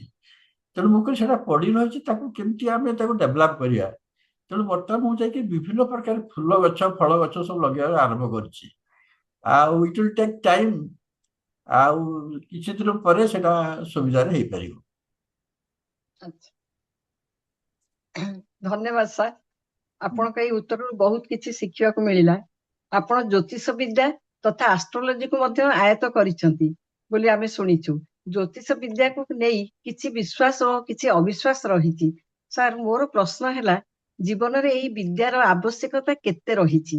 ଏଇ ବିଦ୍ୟା ପ୍ରୟୋଗ କରି ଆପଣଙ୍କ ଦ୍ଵାରା କାହାର କିଛି ସକାରାତ୍ମକ ପରିବର୍ତ୍ତନ ବା ଉପକାର ଆସିଛି କି? ଏଷ୍ଟ୍ରୋଲୋଜି ଯୋଉ ମୁଁ ଶିଖିଲି, ସେ ମୋ ରିଟାୟାରମେଣ୍ଟ ପରେ ମୋର ଜଣେ ସିନିୟର କଲିଗ ଥିଲେ, ସିଏ ତାଙ୍କ ସ୍ତ୍ରୀ ମତେ ଶିଖେଇଥିଲେ astrology. It's hobby, it's not my profession. କିନ୍ତୁ ମୁଁ ଗୋଟେ ବହି ରଖିଛି। ଏଷ୍ଟ୍ରୋଲୋଜି ହଉଛି ଗୋଟେ ହଉଛି ଏଷ୍ଟ୍ରୋନମି, ଆଉ ଗୋଟେ ହଉଛି ପ୍ରେଡିକ୍ସନ। ଯେ ପ୍ରେଡିକ୍ସନ ହେଲେ କହୁଛି ମୋର, କିନ୍ତୁ କିଛି ସେମିତି ମାନେ କୌଣସି କାହା ପାଇଁ କରିନି, କାହିଁକି ନା ମତେ ସୁଯୋଗ ମିଳିନି। ଆଉ କିନ୍ତୁ ମୁଁ ଜାଣିଛି ABCD ଅଫ୍ ଏଷ୍ଟ୍ରୋଲୋଜି। ସେ ଏଷ୍ଟ୍ରୋଲୋଜିରେ ଯେତେବେଳେ ଶିଖେଇଥିଲେ ସେଗୁଡାକୁ ସବୁ ମାନେ କାଗଜ କଲମରେ ସବୁ କାଲକୁଲେସନ ହଉଥିଲା। ବର୍ତ୍ତମାନ କଣ ହେଇଛି ଯେ କମ୍ପ୍ୟୁଟର ଯୁଗ ଆସିଗଲାଣି। କମ୍ପ୍ୟୁଟରରେ ତାକୁ ଗୋଟେ ମୁଁ CD ଲଗେଇ ଦେଇଛି, ଯୋଉ CD ଆଜିକାଲି ୟୁଜ ହଉନି। ସେଇ କମ୍ପ୍ୟୁଟରରେ କମ୍ପ୍ୟୁଟର ଲଗେଇ ଦେଲାରୁ ସେ ଗୋଟେ ଡେସ୍କଟପ୍ ଅଛି, ଡେସ୍କଟପରେ ମୁଁ ତାକୁ କରେ। ଆଉ ଯୋଉମାନେ ଆସି ପଚାରନ୍ତି ତାଙ୍କ ପାଇଁ ତାଙ୍କର ଜାତକ ତିଆରି କରିଦିଏ। ଆଉ ଆଚ୍ଛା। ତେଣୁ ସେଇଟାକୁ ମାନେ କଣ, ମୁଁ ଏତେ କନଭର୍ସେଣ୍ଟ ନୁହେଁ, କିନ୍ତୁ ମୁଁ କିଛି ତା ଭିତରେ ବହିପତ୍ର ରଖି ପଢାପଢି କରେ, ଯୋଉଟା କି ମତେ ମାନେ କଣ କି ଟିକେ କାମ କରିବା ପାଇଁ ସୁବିଧା ହୋଇଥାଏ। ଆଜ୍ଞା, ଧନ୍ୟବାଦ ସାର୍। ଆପଣଙ୍କର ସଂଖ୍ୟା ଶାସ୍ତ୍ର ତଥା ନ୍ୟୁମରୋଲୋଜିରେ ମଧ୍ୟ ପ୍ରବେଶ ରହିଛି। ଏହାର ଉପଯୋଗିତା ଓ ଜ୍ୟୋତିଷ ଶାସ୍ତ୍ର ଠାରୁ ଭିନ୍ନତା ବିଷୟରେ କିଛି କହିବେ କି? ସେଇଟା ଦେଖନ୍ତୁ, ମୁଁ ନ୍ୟୁମରୋଲୋଜି ଏବେ ମାନେ ପଢୁଛି। ତାର ଗୋଟେ ଲୋସୁ ଗ୍ରିଡ୍ ଅଛି। ସେଇଠି ଆପଣ ଯଦି ଡେଟ୍ ଅଫ ବାର୍ଥ ଯୋଉଟା ମାନେ ଜାତକରେ ଅଛି ଯଦି ଜଣେଇବେ, ମୁଁ ଆପଣଙ୍କ ବିଷୟରେ ବହୁତ ଗୁଡେ ଜିନିଷ କହିପାରିବି। ଯଥା ଦେଖନ୍ତୁ, ଆମ ସୁତାର ଭାଇଙ୍କର ହଉଛି ଡେଟ୍ ଅଫ ବାର୍ଥ 16/11/1950। ତାଙ୍କର ଯୋଉ ନମ୍ବର ଅଛି ମାନେ ଲସୁଗିରେ 9ଟା ଘର ଥାଏ। ସେ ମଝି ଘର ତାଙ୍କର ଅଛି 9, 1, 2ଟା 5 ଆଉ 4ଟା ହଉଛି 1 ଅଛି। ସେଇଟା ମାନେ କଣ କି ମତେ ଏଇ ସମୟ ଅଳ୍ପ ସମୟରେ ମୁଁ କିଛି ବୁଝେଇ ପାରିବିନି ଆଉ କହିପାରିବିନି। ଯଦି କୋଉଠି ସୁଯୋଗ ମିଳିବ ଆଉ ଥରେ, ତାହେଲେ ମୁଁ ତାକୁ ମାନେ କଣ କି ଆପଣ ମାନେ କାଗଜ କଲମରେ ରଖିବେ, ଆପଣଙ୍କ ଯେ ଡେଟ୍ ଅଫ ବାର୍ଥ ଦେବେ, ମୁଁ ତା ବିଷୟରେ ଟିକେ ଟିକେ କହିପାରିବି। ଆଉ ସେଇଟା ମୁଁ ମାନେ ଗୋଟେ ବେଶୀ ଅଭିଜ୍ଞ ନୁହେଁ, କିନ୍ତୁ ଏଇଟା ଗୋଟେ ଭାରି ମାନେ ଥାମ୍ବ ରୁଲ୍ ଭଳିଆ, ଯୋଉଥିରେ କି ଆପଣ ଜାଣିପାରିବେ ଆପଣଙ୍କର ପ୍ରୋଗ୍ରେସ କେମିତି, କୋଉମାନେ ସକ୍ସେସଫୁଲ ହଉଛନ୍ତି, କାହାକୁ କଣ କରିପାରିବେ, ତାଙ୍କର କୋଉଟା ପ୍ଲସ୍ ପଏଣ୍ଟ ଅଛି, କୋଉଟା ମାଇନସ ପଏଣ୍ଟ ଅଛି, ସେଟାକୁ ଜାଣି ହବ। ଆଚ୍ଛା, ୟା ଉପରେ ଗୋଟେ ସେଇଟା ୟା ଉପରେ ଗୋଟେ କ୍ଲାସ କରିବା ପ୍ରାକ୍ଟିକାଲ ସେସନ କେବେ କରିପାରିବା କି? ଆଜ୍ଞା ଆଜ୍ଞା ଆଜ୍ଞା, ଯଦି ମତେ ଖାତା ସୁଯୋଗ କଲମ ଦେବେ। ଧରିକି ଲେଖିବେ, ଆପଣ କହିବେ। ହଁ, ଆପଣଙ୍କର ନାଇଁ ବହୁତ ମାନେ କଣ, ସୁତାର ଭାଇଙ୍କର ବଢିଆ ଅଛି। ମାନେ ସକ୍ସେସଫୁଲ ହେବା ପାଇଁ ଯୋଉଟା ଦରକାର, 9 ଅଛି, 2ଟା 5 ଅଛି, ଆଉ 4ଟି 1 ଅଛି। ନାଇଁ, ଏଇଟା ଗୋଟେ କ୍ଲାସ କରିବା, ବହୁତ ଭଲ ଲାଗିବ। ହଁ, ସେଟା ଭଲ ଲାଗିବ। ମାନେ କଣ, ସେଟା କଣ ସମସ୍ତେ କାଗଜ ପତ୍ର ଧରି ସେଟାକୁ ଗୋଟେ 9ଟି ଗୋଟେ ଘର ପ୍ରୟୋଗ କରି ସେଟା କରିବା, କୋଉଠି ମାନେ କଣ ତାକୁ ଥାଏ। ତାକୁ କଣ ଆଚ୍ଛା, ଫଳିତ ବିଦ୍ୟା ନା କଣ ଆପଣ କହିବେ, କଣ ଆପଣ ଭାଷାରେ କହୁଥିବେ, ଯେମିତି ଫଳିତ ଜ୍ୟୋତିଷ, ସେମିତି ଫଳିତ ସଂଖ୍ୟାଶାସ୍ତ୍ର ନା କଣ, ହଁ, ଆପ୍ଲାଏଡ ମାନେ ଆପ୍ଲାଏଡ ନ୍ୟୁମରୋଲୋଜି ନା କଣ ଏଇଟା? ଏଇଟା ହଉଛି ଆପ୍ଲାଏଡ ଟୁ ନ୍ୟୁମରୋଲୋଜି। ହଁ, ଆଉ ଏମିତି। ଫଳିତ ଜ୍ୟୋତିଷ ଶାସ୍ତ୍ର କଣ କି, ଯେଟା ଏତେ ବହି ଅଛି ଆଉ ଏତେ ପାଠ ପଢିବାକୁ ପଡିବ, ଯୋଉଥିରେ କି ମାନେ ଆପଣଙ୍କର ଜ୍ଞାନ ଥିଲେ ଆପଣ ଠିକ ଟା କହିପାରିବେ। ଆଉ ଯୋଉମାନେ ଅଛନ୍ତି ଖାଲି ପଇସା ରୋଜଗାର ପାଇଁ, ସେମାନେ ଠିକ ଠାକ କହୁନାହାନ୍ତି। ଆପଣ ଠିକ ଆଚ୍ଛା, ଠାକ କହିବେ, ପ୍ଲସ୍ ପଏଣ୍ଟ କହିବେ, ମାଇନସ ପଏଣ୍ଟ ବି କହିପାରିବେ। ଆଚ୍ଛା। ନାଇଁ, ଆଉ ଥରେ କରିବା। ହୁଁ। ଧନ୍ୟବାଦ ସାର୍। ୟା ଉପରେ ସତରେ ମୋର କିଛି ଜ୍ଞାନ ନଥିଲା, ଯାହା ହଉ ଆପଣଙ୍କଠୁ ଜାଣିବାକୁ ସୁଯୋଗ ପାଇଲି। ସାର୍, ଆଉ ଗୋଟିଏ କଥା, ଆମେ ଶୁଣିଛୁ ଗଛ ଲଗେଇ ପରିବେଶ ସୁରକ୍ଷା ଦିଗରେ ମଧ୍ୟ ଆପଣଙ୍କର ଯଥେଷ୍ଟ ଅବଦାନ ରହିଛି। ଦୟାକରି ଏ ବିଷୟରେ କିଛି ଆଲୋକପାତ କରିବେ କି? ଯୋଉ ସୁତାର ଭାଇ କହିଲେ, ଆପଣ ହସ ହସ ମୁଖରେ ଯୋଉ ଅଛନ୍ତି, ତାର ମୁଖ୍ୟ କାରଣ ହଉଛି ଗଛ। ମୁଁ ମୋର ଏଇ ଯୋଉ ଗୋଟେ ପ୍ଲଟ ଅଛି, ସେ ପ୍ଲଟରେ ମୁଁ ବହୁତ ଜାଗା ଛାଡିଛି ଯୋଉଠି ଗଛ ଲଗା ହଉଛି। ତା ସହିତ ମୁଁ ଏଠି ସୁବିଧା ହବନି, ଗାଁରେ ଯୋଉ ଗଛ ସବୁ ବିଭିନ୍ନ ପ୍ରକାର ଗଛ ଲଗେଇଛି। ଗାଁରେ ମୁଁ ମାନେ ପ୍ରାୟ 100 କି 200 ଖଣ୍ଡେ ଗଛ, ବିଭିନ୍ନ ଫୁଲ ଗଛ ସବୁ ଲଗେଇଲେଣି। ଆଉ ସେଟାକୁ ଡେଭଲପ କଲେ ସେଟାକୁ ଗୋଟେ ବଢିଆ ସୁନ୍ଦର ଯାହା ହବ। ମୋର ଇଚ୍ଛା ଅଛି, ଭୁବନେଶ୍ୱରରେ ଯୋଉ ମେଡିସିନାଲ ପେଣ୍ଟ ମିଳୁଛି, ଆଉ ମତେ ଗୋଟେ ବଡ ଆଶା ଦେଲା, ଯୋଉଟା କି ସେଠି ଆମ ବାରିପଦା ପାଖରେ ଗୋଟେ ଫରେଷ୍ଟ ନର୍ସରୀ ଅଛି। ସେଠି ଜୁଲାଇ ମାସରେ 1 ଟଙ୍କା ଦେଲେ 1 ଗଛ ମିଳେ। ଏଠି ଆମେ ଭୁବନେଶ୍ୱରରେ ଗୋଟେ ଗଛ କିଣିବାକୁ ହେଲେ 100, 200, 150 ଯାହା ମାଗିଲେ ମନୀଷାକୁ ଦେବାକୁ ପଡୁଛି। ତେଣୁ ସେଇଟା ମତେ ଗୋଟେ ସାହାଯ୍ୟ କରୁଛି, ମୁଁ ସେଠି ଗଛ ଲଗେଇବା ପାଇଁ। ଆଉ ଗୋଟେ ମାନେ କଣ ନର୍ସରୀ ଭଳିଆ ଡେଭଲପ ହେଇଯାଇଛି। ଆଉ ବଡ ଜାଗାରେ କରିବା ପାଇଁ ମୁଁ ଆସ୍ତେ ଆସ୍ତେ ଚେଷ୍ଟା କରୁଛି ସେଟା କରିବା ପାଇଁ। କଲେ ଗୋଟେ ମାନେ କଣ କି, ଦେଖନ୍ତୁ ଆଜିକାଲି ସବୁ ଯୋଉ ପରିବେଶ ହେଲାଣି ଭାରି ପଲ୍ୟୁଟେଡ ହେଇଗଲାଣି ଭୁବନେଶ୍ୱର ରହିବା ମୁସ୍କିଲ। ଆଉ 10 ବର୍ଷ ପରେ ଆପଣ ଭୁବନେଶ୍ୱରରେ ରହିବାଟା ବି ଅସୁବିଧା ଲାଗିବ। ସେତେବେଳେ ଆପଣ ଖୋଜିବେ କୋଉଠି ମୁଁ ଗୋଟେ ନେଚର ପାଖକୁ ଯିବି, ସେଠି ରହିବି, ଆଉ ଗଛ ପତ୍ର ଭିତରେ ବଞ୍ଚିଯିବି। ମୋର ସେଇଟା ଗୋଟେ ଇଚ୍ଛା ଅଛି। ଭଗବାନ ଯଦି ମତେ ଆଉ କିଛି ଦୀର୍ଘାୟୁ ସମୟ ଦେବେ, ତାହେଲେ ମୁଁ ସେଟା କରିବାକୁ କରିବି। ଆଚ୍ଛା, ଆଉ ସାର୍ ଯୋଉଟା କି ବହୁତ ମତେ ମାନେ ଟିକେ ଭଲ କିଛି ସ୍ୱାସ୍ଥ୍ୟରେ ଭଲ ରହିଛି। ନିଶ୍ଚୟ ସାର୍, ବହୁତ ବହୁତ ଧନ୍ୟବାଦ। ବର୍ତ୍ତମାନ ଆମେ ଆପଣଙ୍କ ସହ ପ୍ରଶ୍ନୋତ୍ତର କାର୍ଯ୍ୟକ୍ରମ ଶେଷ ପର୍ଯ୍ୟାୟରେ ପହଞ୍ଚି ଯାଇଛେ। ଏଥିରେ କୌଣସି ସନ୍ଦେହ ନାହିଁ ଯେ ଜୀବନରେ ଆପଣ ବହୁତ ଅଭିଜ୍ଞତା ହାସଲ କରିଛନ୍ତି। ତେବେ ମୋର ଶେଷ ପ୍ରଶ୍ନ ହେଲା, ସେଇ ପରିପ୍ରେକ୍ଷୀରେ ଆପଣ ଶ୍ରୋତାମାନଙ୍କୁ କି ସନ୍ଦେଶ ଦେବେ? ଆଜ୍ଞା ଦେଖନ୍ତୁ, ମୁଁ ମେକାନିକାଲ ଇଞ୍ଜିନିୟର ହିସାବରେ ମୁଁ କହିବି ସମସ୍ତଙ୍କ ଘରେ କିଛି କିଛି ମାନେ ହ୍ୟାଣ୍ଡ ଟୁଲ୍ସ ରଖନ୍ତୁ ଭଲ କ୍ୱାଲିଟିର। ଆଜିକାଲି ଆପଣ ଗୋଟେ ଇଲେକ୍ଟ୍ରିସିଆନ ଖୋଜିବେ, ସିଏ ଆସିବନି। କ'ଣ ଗୋଟେ କାମ କରିବେ, କିଛି ଆସିବନି। ତେଣୁ ଆପଣ ଯଦି ଟୁଲ୍ସ ଗୋଟେ କିଛି ରଖିବେ, ତାହେଲେ ନିଶ୍ଚୟ କିଛି ମାନେ ସାହାଯ୍ୟ କରିବ। ମୋ ଘରେ ଯୋଉମାନେ ଆସି କାମ କରୁଛନ୍ତି, ମୋ ପାଖରେ ଟୁଲ୍ସ ଦେଇକି ପ୍ରାୟ କାମ କରନ୍ତି। ଆଉ ଦ୍ୱିତୀୟ କଥା କହିବି, ଯୋଉଟା କି ବହୁତ ଶ୍ରୋତା ମାନେ ଅଛନ୍ତି, ଆମର ତ ମାନେ ସଂଯୋଗରେ ବହୁତ ଜ୍ଞାନୀ ଗୁଣୀ ବହୁତ ଲୋକ ଅଛନ୍ତି, କିନ୍ତୁ ମୁଁ ଗୋଟେ ଜିନିଷ କହିବାକୁ ଚାହୁଁଛି, ଯୋଉଟା କି ମାନେ ଆପଣ ମାନେ ଭଲ ଲାଗିବ କି ନ ଲାଗିବ କହିପାରୁନି, ଯେ ଆମେ ଯୋଉ ବୃଦ୍ଧ ଅବସ୍ଥାରେ ଅଛୁ, ବର୍ତ୍ତମାନ ପୁଅ ବୋହୂ ପାଖରେ ରଖିବା ଉଚିତ ନୁହେଁ। ଆମେ ପ୍ରିପେୟାର କରିବା ଦରକାର, ଯେମିତି ନିଜେ ନିଜକୁ ଠିଆ ହେଇପାରିବା ପାଇଁ। ମାନେ ଆପଣଙ୍କୁ ମୋତେ ଖରାପ ଲାଗୁଥିବ, କିନ୍ତୁ ତାର ଗୋଟେ ମାନେ କ'ଣ ନିଶ୍ଚୟ କଥା କହୁଛି ମୁଁ। ଦେଖନ୍ତୁ, ଏଇ ପଞ୍ଚତନ୍ତ୍ର ଗୋଟେ ବହି ଅଛି, ଯୋଉଥିରେ କି ଗୋଟେ ଅଛି ଶ୍ଳୋକ, ଗାତ୍ରମ୍ ସଂକୁଚିତମ୍ ଗତି ବିଗଳିତା ଦନ୍ତାଶ୍ଚ ନାଶମ୍ ଗତା। ବୃଦ୍ଧା ହେଇଗଲେ ମଣିଷ ଶରୀର ସଂକୁଚିତ ହୋଇଯାଏ, ଗମନ ଶୀତଳ ହୁଏ, ଦାନ୍ତଗୁଡ଼ିକ ନ୍ୟସ୍ତ ହୁଏ, ଦୃଷ୍ଟି ଭ୍ରାମତି ରୂପମ୍ ପପ୍ୟତମ୍, ଚକ୍ଷୁରେ ଦେଖିବା ନାହିଁ, ସୌନ୍ଦର୍ଯ୍ୟ ଚାଲିଯାଏ, ବକ୍ରଞ୍ଚ ଲାଳାୟତେ, ମୁଖରୁ ଲାଳ ବାହାରେ, ବାକ୍ୟମ୍ ନୈବ କରତି ବାନ୍ଧବଜନ, ବାନ୍ଧବ ମାନେ କେହି କଥାବାର୍ତ୍ତା ବି କରନ୍ତିନି, ଅବସ୍ଥା ଆସିବ। ପତ୍ନୀ ନ ଶୁଶ୍ରୂଷତେ, ମାନେ ପତ୍ନୀ ମଧ୍ୟ ଶୁଶ୍ରୂଷା କରିବା ପାଇଁ ଆସିବେ ନାହିଁ। ସେଇଟାକୁ ତୁ ପୁତ୍ର ମଧ୍ୟ ମାନେ କ'ଣ କି ସିଏ କହିବ ଯେ ଘୃଣା କରିବ। ତେଣୁ ଯୋଉ ବୃଦ୍ଧ କାଳରେ ଯୋଉ ଅବସ୍ଥା, ତାକୁ କରିବା ପାଇଁ ଆମମାନଙ୍କୁ ସବୁ ଲଢ଼ିବାକୁ ପଡ଼ିବ। ମାନେ ଆମେ ପ୍ରିପେୟାର କରିବା ଯେମିତିକି ଆମ ଶେଷ ଜୀବନଟା ଟିକେ ଭଲରେ ରହିବ। ତେଣୁ ମାନେ ଏଇଗୁଡ଼ା ଏତେ ଜିନିଷ ରହିଛି, ମୁଁ ବହିପତ୍ର ରଖିଛି, କିନ୍ତୁ ତାକୁ ଦେଖି ଆଗକୁ କରିଛି। ଭଗବାନ ଯଦି ମାନେ କ'ଣ ଆମକୁ ଟିକେ ଆଉ ଟିକେ ଆୟୁ ଦେବେ, ଆମେ ଟିକେ ଭଲରେ ରହିବୁ, ତାହେଲେ ରହିବ। ମୁଁ ସମସ୍ତଙ୍କୁ ଧନ୍ୟବାଦ ଦଉଛି। ଆଉ ଏହା କରିବା ଦରକାର, କାରଣ ବୁଢ଼ାବୁଢ଼ୀ ହେଇଗଲେ ପରେ ମାନେ କ'ଣ ଅବସ୍ଥାଟା ଅତି ଖରାପ ହେଇଯିବ। ଆଚ୍ଛା, ଆପଣଙ୍କୁ ଅନେକ ଅନେକ ଧନ୍ୟବାଦ ସାର୍। ଆପଣଙ୍କ ରୁଚି ଓ ଅଭିଜ୍ଞତା ଶ୍ରୋତାମାନଙ୍କ ଜୀବନ ଯାତ୍ରାରେ ନିଶ୍ଚୟ ସହାୟକ ହେବ, ଏଥିରେ କୌଣସି ସନ୍ଦେହ ନାହିଁ। ତେବେ ଆଜିର ଏଇ ମଧୁର ଆଳାପ କାର୍ଯ୍ୟକ୍ରମ ଶେଷ ପର୍ଯ୍ୟାୟରେ ପହଞ୍ଚି ଯାଇଛି।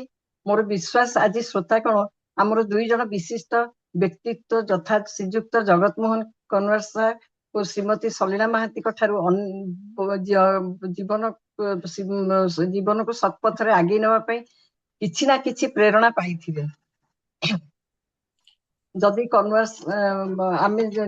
ଆମେ କନୱାର ସାର୍ଙ୍କ ଚର୍ଚ୍ଚାରେ ବିଷୟରେ କହିବା, ତେବେ ଆମେ ତାଙ୍କଠାରୁ ତିବ୍ବତୀୟ ଶରଣାର୍ଥୀ ମାନଙ୍କ ଥଇଥାନ ପ୍ରକଳ୍ପ, ଜଳସେଚନ ବିଭାଗର ଚାକିରି କରିବାର ଅନୁଭୂତି, କର୍ମଚଞ୍ଚଳ ଓ ସକ୍ରିୟତା ପଛରେ ରହସ୍ୟ, ଜ୍ୟୋତିଷ ଶାସ୍ତ୍ର ଓ ସଂଖ୍ୟା ଶାସ୍ତ୍ର, ପରିବେଶର ସୁରକ୍ଷାକୁ ନେଇ ଅନେକ ତଥ୍ୟ ଜାଣିବାକୁ ପାଇଲି। ସେମିତି ସଲିଳା ମ୍ୟାଡାମଙ୍କ କଳ୍ପ କବିତା, ସଙ୍ଗୀତ, ସାହିତ୍ୟ ପ୍ରତି ଥିବା ରୁଚି, ଶ୍ରୀ ସତ୍ୟସାଇ ସେବା ଅନୁଷ୍ଠାନ ଜରିଆରେ ତାଙ୍କର ସମାଜ ସେବାର କରିବାର ମନୋବୃତ୍ତି, ଯେପରି ଅସହାୟ ବୃଦ୍ଧ ବୃଦ୍ଧା ମାନଙ୍କ ପାଇଁ ରନ୍ଧା ଖାଦ୍ୟ ଯୋଗାଇବା, ନିଃସହାୟ ରୋଗୀମାନଙ୍କୁ ବିନା ମୂଲ୍ୟରେ ଚିକିତ୍ସା ସୁବିଧା ଓ ଔଷଧ ଯୋଗାଇବା, ଛୋଟ ପିଲାମାନଙ୍କ ଜୀବନ ଶୈଳୀରେ ସଂସ୍କାର ଆଣିବା ଇତ୍ୟାଦି ବିଭିନ୍ନ ଦିଗରେ ତାଙ୍କର ଅନୁଭୂତି ଓ ଦକ୍ଷତାର ପରିଚୟ ପାଇଲି। କନୱାର ସାହେବ ଓ ସଲିଳା ମ୍ୟାଡାମଙ୍କୁ ମୋର ଆନ୍ତରିକ ଧନ୍ୟବାଦ। ନମସ୍କାର। ନମସ୍କାର, ନମସ୍କାର, ନମସ୍କାର। ଆଜିର କାର୍ଯ୍ୟକ୍ରମ ସଞ୍ଚାଳନ କରିବା ପାଇଁ ସୁଯୋଗ ଦେଇଥିବାରୁ ମୁଁ ରାଜକୁମାର ସୁତାର ଭାଇଙ୍କୁ ଓ ଶ୍ରୀ ବିଭୂତି ଭୂଷଣ ଭାଇଙ୍କୁ ମୋର କୃତଜ୍ଞତା ଜ୍ଞାପନ କରୁଛି। ବର୍ତ୍ତମାନ ମୁଁ ଆମର ବରିଷ୍ଠ ସଦସ୍ୟ ଡକ୍ଟର ହେମନ୍ତ କୁମାର ଦାସ ଭାଇଙ୍କୁ ଆମନ୍ତ୍ରଣ କରୁଛି। ଭଉଣୀ ଟିକେ ଯଦି ସମୟ ଅଛି, ମୁଁ 1 ମିନିଟ୍ ବିଷୟରେ ଗୋଟେ ସଲିଳା ବାପାଙ୍କର ଗୋଟେ ଜୀବନର ଘଟଣା ମୁଁ କହିବାକୁ ଚାହୁଁଛି। କଣ ସମୟ ଅଛି, କୁହନ୍ତୁ, କୁହନ୍ତୁ କୁହନ୍ତୁ। ସଂକ୍ଷେପରେ ଟିକେ କହିବେ। ହଁ, ସଂକ୍ଷେପରେ କହୁଛି। ଆଜ୍ଞା। ସିଏ ମାନେ ବହୁତ ତାଙ୍କର ପୁଅ ଆଉ ସିଏ ପ୍ରତିବର୍ଷ ଯାଆନ୍ତି ପ୍ରଶାନ୍ତିରେ ସେବା କରିବାକୁ, 2 ଥର 3 ଥର ଏମିତି ଯାଆନ୍ତି। ଯେହେତୁ ଏଇଟା ଗୋଟେ ସେବା ଅନୁଷ୍ଠାନ, ସେ ଯୋଉ ବର୍ଷ ଯାଇଥିଲେ କିଛି ଦିନ ଆଗରୁ ଯାଇଥିଲେ ପୁଟପର୍ତ୍ତି, ସେଠିରେ ସିଏ ଗୋଟେ ଚିଠି ଲେଖିକି ଭଗବାନଙ୍କୁ ଦେଲେ, ସତ୍ୟସାଇ ବାବାଙ୍କୁ, ଯେ ମୋ ପୁଅ ଏ ଆପଣଙ୍କ ପାଖରେ କାମ କରିବାକୁ ବହୁତ ଭଲ ପାଉଛି ଏବଂ ସେ ଚିଠିରେ ସେ ଲେଖିଲେ ଯେ ଆପଣ ସେ ପୁଅକୁ ଆପଣଙ୍କ ପାଖରେ ରଖନ୍ତୁ ଏବଂ ସିଏ ଏଇ ଆପଣଙ୍କ ପାଖରେ ଏଇ ସେବା କାର୍ଯ୍ୟ କରିବାକୁ ବହୁତ ଉତ୍ସାହିତ ଏବଂ ବହୁତ ଭଲ ପାଉଛି। ଏବଂ ତା ପର ଥର ଯେତେବେଳେ ସେ ଚିଠି ଦେଲେ, ବାବା ସହଜେ ଚିଠି ନିଅନ୍ତିନି, ଯୋଉ ଚିଠି ଗୁଡ଼ା ନିଅନ୍ତି ଆମେ ଜାଣୁ ଯେ ସେ ଜିନିଷଟି ଘଟିବ। ଏମିତି ଘଟଣା ପରେ ସେମାନେ ଚାଲି ଆସିଛନ୍ତି। ତାପରେ ସେ ପିଲାର ବାହାଘର ଠିକ ହେଇଛି ଏବଂ ସେ ତା ପରଦିନ କି ତା ପରଦିନ ଯିବାର ଥିଲା ପୁଟ୍ଟପର୍ତ୍ତି ଏବଂ ଯିବାର ଥିଲା, ସେ ତାର ଦିନକ କି 2 ଦିନ ପୂର୍ବରୁ ତାର ଆକ୍ସିଡେଣ୍ଟ ହେଲା। ବାଣୀବିହାର ଠୁ ଟିକେ ସେଇ ରାସ୍ତାରେ ଆକ୍ସିଡେଣ୍ଟରେ ଏବଂ ସ୍ପଟ୍ ଡେଥ୍ ହେଇଗଲା। ଆହା ଏବଂ ସଲିଳା ଆପା ତାଙ୍କର ଏଇ ଜୀବନର ଏଇ ଘଟଣାଟି ମାନେ ବଡ଼ କଷ୍ଟଦାୟକ, ବଡ଼ ଯନ୍ତ୍ରଣାଦାୟକ। ଆପଣ ତାଙ୍କର ସେ ଅନୁଭୂତିଟା ଶୁଣିଲେ ଆଖିରେ ଲୁହ ଆସିଯିବ। ସେ ଯୋଉଦିନ ସେ ଟିକେଟ କରିଛନ୍ତି ପ୍ରଶାନ୍ତି ଯିବେ ବୋଲି ପୁଅକୁ ନେଇକି, ସେଇଠୁ ତାଙ୍କର ଏଇ ଘଟଣା ଘଟିଛି ଏବଂ ଭଗବାନ ତାଙ୍କୁ ସ୍ୱପ୍ନରେ କହୁଛନ୍ତି ତୁ କାନ୍ଦୁଛୁ କାହିଁକି? ତୁ ତ କହିଥିଲୁ ନେଇଯାଅ ପୁଅକୁ ତମ ପାଖରେ ରଖ ବୋଲି, ତେଣୁ ମୁଁ ମୋ ପାଖକୁ ନେଇ ଆସିଲି ତାକୁ। ଏବଂ ତା ପରବର୍ତ୍ତୀ ଅବସ୍ଥାରେ ସେ ବହୁତ ଭାଙ୍ଗି ପଡ଼ିଥିଲେ ଏବଂ ପାଗଳ ଭଳିଆ ହେଇଯାଇଥିଲେ ଏବଂ ବହୁ କଷ୍ଟରେ ତାଙ୍କର ସେ ଘଟଣା, ସେ କାନ୍ଦିବେ ବୋଲି ମୁଁ କହୁନଥିଲି। ତେଣୁ ଏ ପ୍ରକାରର ଗୋଟେ ଘଟଣା ଘଟିଛି। ଆଉ ଗୋଟିଏ ପୁଅ ତାଙ୍କର ଅଛି। ସେ ପୁଅର ପିଲାପିଲି ବି ଅଛନ୍ତି, ତାଙ୍କ ପାଖରେ ଅଛନ୍ତି ସେ, ଏବଂ ବହୁତ ଭଲ ପୁଅ ବୋହୂ 2 ଜଣ ଯାକ ବହୁତ ଯତ୍ନ ନିଅନ୍ତି, ଭାଇ ମଧ୍ୟ। ତେଣୁ ଏଇ ଘଟଣାଟି କୌଣସି ମା ପକ୍ଷରେ ଭୁଲିବା ସମ୍ଭବ ବହୁତ ନୁହେଁ। କଷ୍ଟ। ତେଣୁ ଏ ପ୍ରକାରର ଗୋଟେ କଷ୍ଟ ଭିତରେ ଦେଇକରି ସେ ଯେ ବାହାରିକି ଆସିକି ଗୀତ ଗାଉଛନ୍ତି, ହସୁଛନ୍ତି, ସେଇଟା ହେଉଛି ଭଗବାନଙ୍କର କୃପା। ତେଣୁ ଆମେ ସମସ୍ତେ ତାଙ୍କର ଏ ମନରୁ ଏ ଦୁଃଖଟି ଭୁଲି ଯାଉ ବୋଲି ଭଗବାନଙ୍କ ନିକଟରେ ପ୍ରାର୍ଥନା କରିବା। ରହୁଛି, ନମସ୍କାର। ଧନ୍ୟବାଦ। ଆପଣ ମୋ ଜୀବନକୁ ଆପଣଙ୍କ କଥାରେ ଉତ୍ତର ଦେଇଥିବାରୁ, ଯାହା ମୁଁ କହିବା ପ୍ରକାଶ କରିପାରେନି, ଆପଣ ନିଜ ଭାଷାରେ ମୋ ଦୁଃଖକୁ ଉତ୍ତାରି ଦେଲେ, ଏହାଠାରୁ ଆଉ ବଡ଼ କଥା କଣ ଥାଇପାରେ? ହୁଏତ ଭଗବାନ ନେଇଗଲେ ତାଙ୍କର ଏକ ବିଭିନ୍ନ କାମ ପାଇଁ। ମୁଁ ସେ ଚିଠିରେ ଲେଖିଥିଲି, ଭଗବାନ ତୁମେ ତାକୁ ସବୁଦିନ ପାଇଁ ତୁମ ପାଖରେ ରଖିନିଅ। ଜାଣିନି କାହିଁକି ଏମିତି ଲେଖିଲି। ହୁଏତ ଭଗବାନଙ୍କର କୌଣସି ଏକ ନିର୍ଦ୍ଦିଷ୍ଟ ଇଏ ଥିବ, ସେଇଥିପାଇଁ ରଖିଲି। ବହୁତ ନାଇଁ ବହୁତ ଅପା, ସେ ଆଗରୁ ସବୁ ହେଇକିରି ଅଛି, ସବୁ ଜିନିଷ। ସବୁ ଜିନିଷ ସବୁ ଭଗବାନ ଜିନିଷ ଆଗରୁ ହେଇକିରି ଅଛି। ଏବେ ଯାହା ହଉ ନାଇଁ ଆପଣଙ୍କର ଧୈର୍ଯ୍ୟକୁ ମାନେ ଇଏ କରିବା ପାଇଁ ଆପଣ ହସ ଖୁସିରେ ଏତେ ସେବା କରିଛନ୍ତି, ସେଇଥିପାଇଁ ସେଇଥିରେ ପୁରା ରହିକିରି ବ୍ୟସ୍ତ ରହିକିରି ସବୁ ଜିନିଷ କରିଛନ୍ତି। ସେଥିପାଇଁ ତ ଆପଣଙ୍କୁ ବହୁତ ବହୁତ ମାନେ ନମସ୍କାର, ଆଉ ଆପଣଙ୍କ ଧୈର୍ଯ୍ୟକୁ ବି ନମସ୍କାର। ସେଇଟା ସେଇ ସତ୍ୟସାଇ ସେବା ଅନୁଷ୍ଠାନରେ ରହିପାରିଲି ବୋଧେ ଏତେ ଧୈର୍ଯ୍ୟ ଭଗବାନ ଦେଲେ। ଭଗବାନ କହିଛନ୍ତି ମୁଁ ତାକୁ ହିଁ ତା ପାଖରୁ ନିଏ ଯାହାର ବ୍ୟାଙ୍କ ବାଲାନ୍ସ ଅଛି, ଯିଏ ସହିପାରିବ, ଯାହାର ଧୈର୍ଯ୍ୟ ଧରିବାର ଶକ୍ତି ଅଛି। ଆଚ୍ଛା ଆଚ୍ଛା। ଧୈର୍ଯ୍ୟ ଧରିବାର ଶକ୍ତି ବୋଲି ଇଏ ତ କଣ, ଇଏ ତ ଦି ଏଣ୍ଡ ପରେ ଆଉ କଣ ପରୀକ୍ଷା। ହଁ ତଥାପି ସେ ଚାଲିଛି ଜୀବନ ତ ଅନନ୍ତ ପ୍ରଭୁଙ୍କ କୃପାରେ। ପ୍ରଭୁଙ୍କ କୃପାରୁ ଏଇମାନଙ୍କ ଏଇ ଆମର ବିଜୟଲକ୍ଷ୍ମୀ ନାନୀ ଏମିତି ବହୁତ ଭଉଣୀ ମାନଙ୍କର ସ୍ନେହ ସୌହାର୍ଦ୍ଦ୍ୟ ସାହଚର୍ଯ୍ୟ ପାଇଁ ହିଁ ମୁଁ ଆଜି ଏଇଠୁ ରହିପାରିଛି। ଏଇଟା ଏକଦମ ନିଶ୍ଚିନ୍ତ। ସତ୍ୟସାଇ ଅନୁଷ୍ଠାନ ମତେ ବହୁତ ସାହାଯ୍ୟ ଯୋଗାଇଛି। ଭଉଣୀକୁ ଆଉ ଆଗକୁ ଯଶୋଦା ଭଉଣୀ ଆଗକୁ ଚାଲନ୍ତୁ। ହଁ, ମୁଁ ଆମର ବରିଷ୍ଠ ସଦସ୍ୟ ଡକ୍ଟର ହେମନ୍ତ କୁମାର ଦାସ ଭାଇଙ୍କୁ ଆମନ୍ତ୍ରଣ କରୁଛି। ସେ ଆଜିର ଏହି କାର୍ଯ୍ୟକ୍ରମକୁ ଶେଷ ସ୍ପର୍ଶ ଦେଇ ସମାପନ କରିବେ। ଡକ୍ଟର ହେମନ୍ତ କୁମାର ଦାସ ଭାଇ। ଭଉଣୀ ଧନ୍ୟବାଦ, ରଶ୍ମିତା ଭଉଣୀ। ଆଉ ଜୟ ଜଗନ୍ନାଥ। ଆଜିର ଆଭାସୀ କାର୍ଯ୍ୟକ୍ରମରେ ଯୋଗ ଦେଇଥିବେ ଯୋଉ ଭାଇ ଭଉଣୀ ମାନେ ସମସ୍ତଙ୍କୁ ନମସ୍କାର। ଆଜି ଗୋଟେ ସ୍ୱତନ୍ତ୍ର ଉତ୍ସବ। ଜଗତମୋହନ ଭାଇ ଏବଂ ସଲିଳା ଭଉଣୀଙ୍କର ବକ୍ତବ୍ୟ ଆମେ ଶୁଣିଲୁ। ସେମାନଙ୍କର ଜୀବନର ଅନୁଭୂତି କହିଲେ। ଶେଷ ସ୍ପର୍ଶ ଦବା ବା ସମାପନ କରିବା ପୂର୍ବରୁ ସମସ୍ତେ କୁଆଡେ ଯାଆନ୍ତୁ ନାହିଁ, କାରଣ ସମାପନ କେହି ଶୁଣନ୍ତି ନାହିଁ। ସମାପନଟା ଗୋଟେ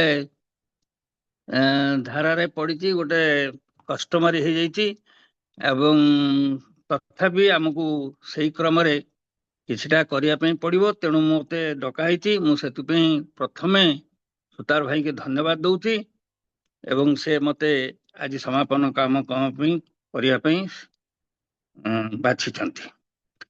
ସଲିଳା ଭଉଣୀ ପ୍ରଥମେ ତାଙ୍କ ଜୀବନ ଦର୍ଶନରେ ବିଷୟରେ ଯୋଉ କହିଲେ ଏବଂ ଗୀତ ମାଧ୍ୟମରେ ଜୀବନ ଦର୍ଶନ ଦେଲେ, ସେଥିପାଇଁ ସାରଗର୍ଭକ ଭାଷଣ ମଧ୍ୟ ଦେଲେ। ସେଥିପାଇଁ ବହୁତ ଧନ୍ୟବାଦ ସେମାନଙ୍କୁ। ଏବଂ ସାଇ ସେବାରେ ସେ ନିମଗ୍ନ ଅଛନ୍ତି, ସେଥିପାଇଁ ତାଙ୍କ ଜୀବନ ଉତ୍ସର୍ଗୀକୃତ ସାଇ ସେବାରେ। ସେ ସଙ୍ଗୀତ ପ୍ରେମୀ ଜଣେ, ସେ ଜଣେ ଭଲ ଗାୟିକା, ସେ ଜଣେ ଭଲ ସାହିତ୍ୟ ସାଧିକା, ସେ ସବୁ ପ୍ରକାର ଗୁଣରେ ଭଗବାନ ତାଙ୍କୁ ଭର୍ତ୍ତି କରିଛନ୍ତି। ତେଣୁ ତାଙ୍କୁ ପ୍ରଥମେ ବହୁତ ଧନ୍ୟବାଦ ଆମ ସଂଯୋଗ ତରଫରୁ। ମୁଁ ବହୁତ ଖୁସି ଯେ ଭଉଣୀଙ୍କର ଏତେ ଗୁଡିଏ ଗୁଣ ରହିଛି। ଏତେ ବଡ ପରିବାରରୁ ଆସି ସେ ସମାଜ ସେବାରେ ନିଜକୁ ଲିଭେଇଛନ୍ତି। ତାପରେ ଆମର ଜଗତମୋହନ ଭାଇଙ୍କର କଥା ଆସିଲା। ଜଗତମୋହନ ଭାଇଙ୍କର ଘରକୁ ଯିବାକୁ ଆମକୁ ଗୋଟେ ସୁଯୋଗ ମିଳିଥିଲା ତାଙ୍କର ଥରେ ଜନ୍ମଦିନରେ। ମୁଁ ଭାରି ଖୁସି ଭାଇଙ୍କର ବ୍ୟବହାରରେ। ଆଜି ତାଙ୍କର ଅନୁଭୂତି କହୁଥିଲେ। ତାଙ୍କର ପ୍ରଫେସନାଲ ଜୀବନ ବିଷୟରେ ଆମେ ଆଗରୁ ଜାଣିଥିଲୁ। ସେ ଚନ୍ଦ୍ରଗିରିରେ ସେବା ଆରମ୍ଭ କରିଛନ୍ତି ଏବଂ ମୁଁ 2 ଦିନ ପରେ ଚନ୍ଦ୍ରଗିରି ମଧ୍ୟ ଯାଉଛି ବୁଲିବା ପାଇଁ। ମତେ ଭାରି ଖୁସି ଲାଗିଲା।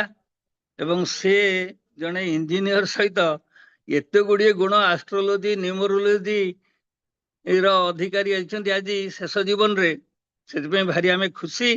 ସେ ନ୍ୟୁମରୋଲୋଜି ବିଷୟରେ ଗୋଟେ କ୍ଲାସ ନେବେ ଶୁଣି ଆମେ ଭାରି ମଧ୍ୟ ଖୁସି ହେଲୁ। ସୁତାର ଭାଇ ତାଙ୍କୁ ଅନୁରୋଧ କଲେ ସେ ଗୋଟେ ନେବେ, ଆମକୁ ନ୍ୟୁମରୋଲୋଜି ବିଷୟରେ ଟିକେ ଟିକେ କହିବେ ଆମ ଜୀବନ ବିଷୟରେ। ଆଉ ତାଙ୍କର ଜୀବନର ବହୁ ଅନୁଭୂତି କଲେ ଏବଂ ଶେଷ ଜୀବନରେ ସେ ପରିବେଶର ସୁରକ୍ଷା ପାଇଁ ଏତେ ଗୁଡିଏ କାମ କରୁଛନ୍ତି ଏବଂ ନିଜେ କେମିତି ସୁସ୍ଥ ରହିବେ ସେ ତାର ସୂତ୍ର ସମସ୍ତଙ୍କୁ ଜଣାଉଛନ୍ତି। ସେଥିପାଇଁ ମଧ୍ୟ ଆମେ ଭାରି ଖୁସି। ଜୀବନକୁ କେମିତି ଅନୁଭବ କରିବା ପାଇଁ ହବ ଏବଂ ଜୀବନକୁ ଶେଷ ପର୍ଯ୍ୟାୟରେ କେମିତି ଖୁସିରେ ରଖିବା ପାଇଁ ପଡିବ, ତାଙ୍କର ଅନୁଭୂତି ଏବଂ ତାଙ୍କର ମାର୍ଗଦର୍ଶକ ଆମକୁ ବହୁତ ଖୁସି କରିଛି। ତାପରେ ଆମେ ଆସିବା ଆମର ସୁସ୍ମିତା ଭଉଣୀ, ଯିଏ ଆମକୁ ଆଜି ଏଠି ବସେଇଛନ୍ତି ଆଣିକିରି ସବୁ ପ୍ରକାର କାର୍ଯ୍ୟକ୍ରମର ସୂତ୍ରଧର। ତାଙ୍କୁ ମୁଁ ପ୍ରଥମେ ଧନ୍ୟବାଦ ଦେବି ଯେ ସେ ଆମକୁ ଏଠି ବସେଇ ସବୁ ପ୍ରକାର ଫଙ୍କସନ କରଉଛନ୍ତି ଏବଂ ସବୁ ଠିକ ସମୟରେ ଆମକୁ ଖବର ଦଉଛନ୍ତି ମଧ୍ୟ। ଆଉ ସ୍ୱାଭାବିକ ଭାବରେ ଆମର ହର ଭାଇ, ସୁତାର ଭାଇ, ଏମାନେ ଏ ଡଙ୍ଗାଟିକି ବାହି ନଉଛନ୍ତି। ଏ ଡଙ୍ଗା ସେମିତି ଚାଲିଥାଉ, ସଂଯୋଗ ପରିବାର ଜୀବିତ ରହୁ ଏବଂ ଦୀର୍ଘଜୀବୀ ହଉ। ସମସ୍ତେ ପରିବାର ସବୁ ସଦସ୍ୟ ମାନେ ଖୁସିରେ ରୁହନ୍ତୁ ଏବଂ ସେଥିପାଇଁ ଆଜି ଯୋଉ ପରିବାରରେ ଜଏନ କରିଛନ୍ତି ଆଜିର ଆଭାସୀ କାର୍ଯ୍ୟକ୍ରମରେ ସମସ୍ତଙ୍କୁ ଧନ୍ୟବାଦ। ତା ସହିତ ଆମର ଯୋଉମାନେ ଆମକୁ ଦିଗଦର୍ଶନ ଦେଲେ ତାଙ୍କ ଜୀବନ ବିଷୟରେ, ତାଙ୍କୁ ଅତ୍ୟଧିକ ଧନ୍ୟବାଦ। ଏବଂ ସୁସ୍ମିତା ଭଉଣୀ ଆମର ପ୍ରାରମ୍ଭିକ ସୂଚନା ଯିଏ ଦେଇଥିଲେ ତାଙ୍କୁ ଛାଡି ହବନି, ବିଭୂତି ଭାଇ। ସେ ବିଭୂତି ଭାଇଙ୍କୁ ବହୁତ ଧନ୍ୟବାଦ, କାରଣ ସବୁ ଫଙ୍କସନ ସବୁ ସଭାର ଆୟୋଜନ ବିଭୂତି ଭାଇଙ୍କ ଠାରୁ ଆରମ୍ଭ ହଉଛି। ତାଙ୍କୁ ଅଶେଷ ଧନ୍ୟବାଦ। ଆଉ ଯଦି କିଏ ରହିବେ ଆମର ସମସ୍ତଙ୍କୁ, ସମସ୍ତେ ଏଇ କାର୍ଯ୍ୟକ୍ରମରେ ଯିଏ ଭାଗ ନେଉଛନ୍ତି। ଜସ୍ମିତା ଭଉଣୀଙ୍କ ନାଁ କହିଲେ କି? ଆଁ ଜସ୍ମିତା ଭଉଣୀଙ୍କ ନାଁ କହିଲେ? ଜସ୍ମିତା ଭଉଣୀ ତ ପ୍ରଥମେ କହିଲି। ଜସ୍ମିତା କହିଦେଇଛନ୍ତି? ଭଉଣୀ ଆଚ୍ଛା ଆଗ ଆଚ୍ଛା। କହିଲି। ଜସ୍ମିତା ଭଉଣୀ ମତେ ସୁଯୋଗ ଦେଲେ, ତାଙ୍କୁ କହିବେନି। ସେ କାର୍ଯ୍ୟକ୍ରମ ଚଲେଇଲେ ଏବଂ ସୁନ୍ଦର ଭାବରେ ଚଲେଇଲେ। ସିଏ ତାଙ୍କ ସବୁ ଧନ୍ୟବାଦର ପାତ୍ର ସିଏ। ଆଉ ଯଦି କିଏ ରହିଯାଇଥିବେ ଭାଇ, ସମସ୍ତଙ୍କୁ ମଧ୍ୟ ଧନ୍ୟବାଦ। କାରଣ ଆମେ ଯଦି ଆଜି ଫଙ୍କସନ ଟି କରୁଛେ, ବସୁଛେ, ଏକାଠି ହଉଛେ, ଏ ସମସ୍ତଙ୍କର ରହିଛି ଅବଦାନ। ଖାଲି ଜଣକର କାହାର ନୁହେଁ। ଆମେ ମାନେ ଯେ ଭାଗ ନଉଛୁ ସେଇମାନଙ୍କର ନୁହେଁ, ଯୋଉମାନେ ଶ୍ରୋତା, ଯୋଉମାନେ ଶୁଣୁଛନ୍ତି, ତାଙ୍କୁ ମଧ୍ୟ ଅଶେଷ ଧନ୍ୟବାଦ। କାରଣ ସିଏ ନଥିଲେ ସଭାଟି ହେଇପାରିବନି। ଆଉ ସଂଯୋଗ କାର୍ଯ୍ୟକ୍ରମର ଏମିତି ଚାଲିଥାଉ, ଆମେ ଏମିତି ଅନୁଭବ କରୁଥାଉ, ଖୁସି ଅନୁଭବ କରୁଥାଉ। ଏଥିରେ ସୁତାର ଭାଇ ତ ରିମୋଟ କଣ୍ଟ୍ରୋଲରେ ଅଛନ୍ତି, ହର ଭାଇ ସୂତ୍ରଧର ମାନେ ବ୍ରହ୍ମା, ଇଏ ହେଲେ ଆମର ବିଷ୍ଣୁ। ଆମର ଚାଳନ କରିବେ। ବ୍ରହ୍ମା ତ ସୃଷ୍ଟି କରିଛନ୍ତି ଇଏ ଚାଲୁ। ତେଣୁ ଆଜି ଏଇ ଅବସରରେ ମୁଁ ପୁଣି ସଲିଳା ଆପା ଆଉ ଜଗତମୋହନ କନ୍ୱାର ଆଉ ବିଭୂତି ଭାଇଙ୍କୁ ଧନ୍ୟବାଦ ଦେଇ ଆଜିର କାର୍ଯ୍ୟକ୍ରମ ସାଙ୍ଗ କରୁଛି। ଧନ୍ୟବାଦ, ନମସ୍କାର। ଶେଷରେ ଭାଇ ଆପଣଙ୍କୁ ମଧ୍ୟ ଅନେକ ଅନେକ ଧନ୍ୟବାଦ। ଆପଣ ସୁନ୍ଦର ଭାବରେ ଶେଷ ସ୍ପର୍ଶ ଦେଇଥିବାରୁ ଆପଣଙ୍କୁ ମଧ୍ୟ ଅନେକ ଅନେକ ଧନ୍ୟବାଦ ଭାଇ। ବିଭୂତି ଭାଇ ନମସ୍କାର। ଆଜ୍ଞା ଆଜ୍ଞା, ନମସ୍କାର ସାର୍। ଧନ୍ୟବାଦ। ନିଶ୍ଚିତ ଭାବରେ ହେମନ୍ତ ଭାଇଙ୍କୁ ଯେତେ ଧନ୍ୟବାଦ ଦେଲେ କମ୍ ପଡ଼ିବ, କାହିଁକିନା ଆମର ଯେଉଁ ସଂଯୋଗର ଗୋଟେ କୋର୍ କମିଟି ଅଛି, ଯେଉଁଥିରେ ଆମର ଡିସିସନ୍ ମେକିଂ ଆଣ୍ଡ ଇମ୍ପ୍ଲିମେଣ୍ଟିଂ କମିଟି ଆମର ଯେଉଁଟା ରହିଛି, ସେ କମିଟିର ସେ ଆବାହକ ରୂପେ କାର୍ଯ୍ୟ କରୁଛନ୍ତି। ତେଣୁ ସବୁ କାର୍ଯ୍ୟକ୍ରମ ପଛରେ ତାଙ୍କର ବି ସହଯୋଗ ଏବଂ ତାଙ୍କର ହାତ ବି ରହିଛି। ବହୁତ ବହୁତ ଧନ୍ୟବାଦ। ହଉ, ଆଜି ଆମେ ତ ଆମର 2 ଜଣ ଯଶସ୍ୱୀ ଜୀବନକୁ କେମିତି ଅନୁଭବ କରିବାକୁ ହବ ହଁ ଭାଇ, କନ୍ୱାର ଭାଇ କହିଲେ ଆଜ୍ଞା ଜୀବନକୁ ଅନୁଭୂତି ନେଇକି କେମିତି ଅନୁଭବ କରିବେ ଏବଂ ଜୀବନଟାକୁ ବିତେଇବେ, ସେଇ ବିଷୟ ଭାରି ଭଲ ଲାଗିଲା ଆଜି କନ୍ୱାର ହଁ ଭାଇଙ୍କର କଥାରେ। ଭାରି ଭଲ ଦେଖନ୍ତୁ ଲାଗିଲା। ଦେଖନ୍ତୁ ଭଲ 82 ମନ୍ଦ କିଛି 83 ବର୍ଷ ବୟସରେ ସେ କେମିତି ହଁ। ଯେମିତି ହସି ଯେତେବେଳେ ଦେଖିଲେ ଏବେ ଯେମିତି ହସ ହସ ସେମିତି ରହିଲେ, କେତେ ତାଙ୍କ ଦେହ ଭିତରେ ଶକ୍ତି ଜୋଶ ଅଛି, ସେଇଟା ହିଁ ଶିଖିବା କଥା। ସେ ତ କହିଲେ ତାର ରହସ୍ୟ କଣ, ସେ ବି କହିଲେ। ସେ ବି ରହସ୍ୟ କହିଲେ ତାଙ୍କର। ଖୁବ ଭଲ ଲାଗିଲା। ଜୀବନଟା କୁ କେମିତି ଉପଭୋଗ କରିହବ ନିଜେ ନିଜେ ଆଉ ଏକୁଟିଆ, କାହା ଶେଷରେ ଉପରେ ଯୋଉ ନିର୍ଭର ନ ବାର୍ତ୍ତାଟି କରି। ଦେଲେ ଶେଷରେ ଯୋଉ ବାର୍ତ୍ତାଟି ଦେଲେ ଏକଦମ ପ୍ରାକ୍ଟିକାଲ, ସତ୍ୟ, ଅପ୍ରିୟ ହେଲେ ମତେ ସତ୍ୟ, ନିଶ୍ଚିତ ଭାବରେ। ହଉ, ଆଜି ପାଇଁ ଯୋଉଟା ଆମେ ବହିରୁ ଶିଖି ନହବ, ତାଙ୍କ ଅନୁଭୂତିରେ ଆଜି ଶିଖି ପାରୁଛେ। ହଁ କୌଣସି ବହିରେ ଏଇଟା ଲେଖା ହବ ନାହିଁ। ହଁ ହଁ ବହିରେ ନ ଲେଖାଲେ କନ୍ୱାର ଭାଇଙ୍କର ଅନୁଭୂତି ବହୁତ ଭଲ, ବହୁତ ଭଲ ଲାଗିଲା। ଭଗବାନ ତାଙ୍କୁ ଦୀର୍ଘାୟୁ କରନ୍ତୁ, ଏତିକି କହି ଧନ୍ୟବାଦ। ହଉ, ଆଜି ପାଇଁ ଏଇଠି ରହିବା। ଆମର ପରବର୍ତ୍ତୀ ୱେବିନାର ହଉଛି ଡିସେମ୍ବର ଆଜି ଡିସେମ୍ବର 30 23 ତାରିଖ 23 30 ତାରିଖ। ତାରିଖ 23 ତ ଆଜି ହଁ 23 ପରା ଡିସେମ୍ବର 30ରେ। ହଁ, 30 ଡିସେମ୍ବର 23 ତାରିଖରେ ସେଦିନ ଆମର ସଙ୍ଗୀତ କାର୍ଯ୍ୟକ୍ରମ ରହିଛି। ଆଉ ସବୁଥର ତ ଆମର ଭାଇ ଭଉଣୀ ମାନେ ପ୍ରାୟ 17-18 ଭାଇ ଭଉଣୀ ତା ଭିତରେ ତାଙ୍କର ସଙ୍ଗୀତ ଗାନ କରନ୍ତି। ଆଉ ସେ ନାଁ ତ ମାଗିଛନ୍ତି ଶୁଭେନ୍ଦୁ ଭାଇ, ଯେଉଁମାନେ ବି ନାଁ ଦେଇନାହାନ୍ତି ଦୟାକରି ତାଙ୍କୁ ଦେଇଦେବେ, ଯାହାଫଳରେ କି ଆମେ ତାକୁ ଠିକ୍ ସମୟ ପୂର୍ବରୁ ସେ ମଧ୍ୟ ପ୍ରସ୍ତୁତ କରି ଆମ ଆଗରେ ସେ ଉପସ୍ଥାପନ କରିପାରିବେ। ସୋ ଆଜି ପାଇଁ ଏଇଠି ରହିଲା। ସମସ୍ତଙ୍କୁ ନମସ୍କାର। ନମସ୍କାର।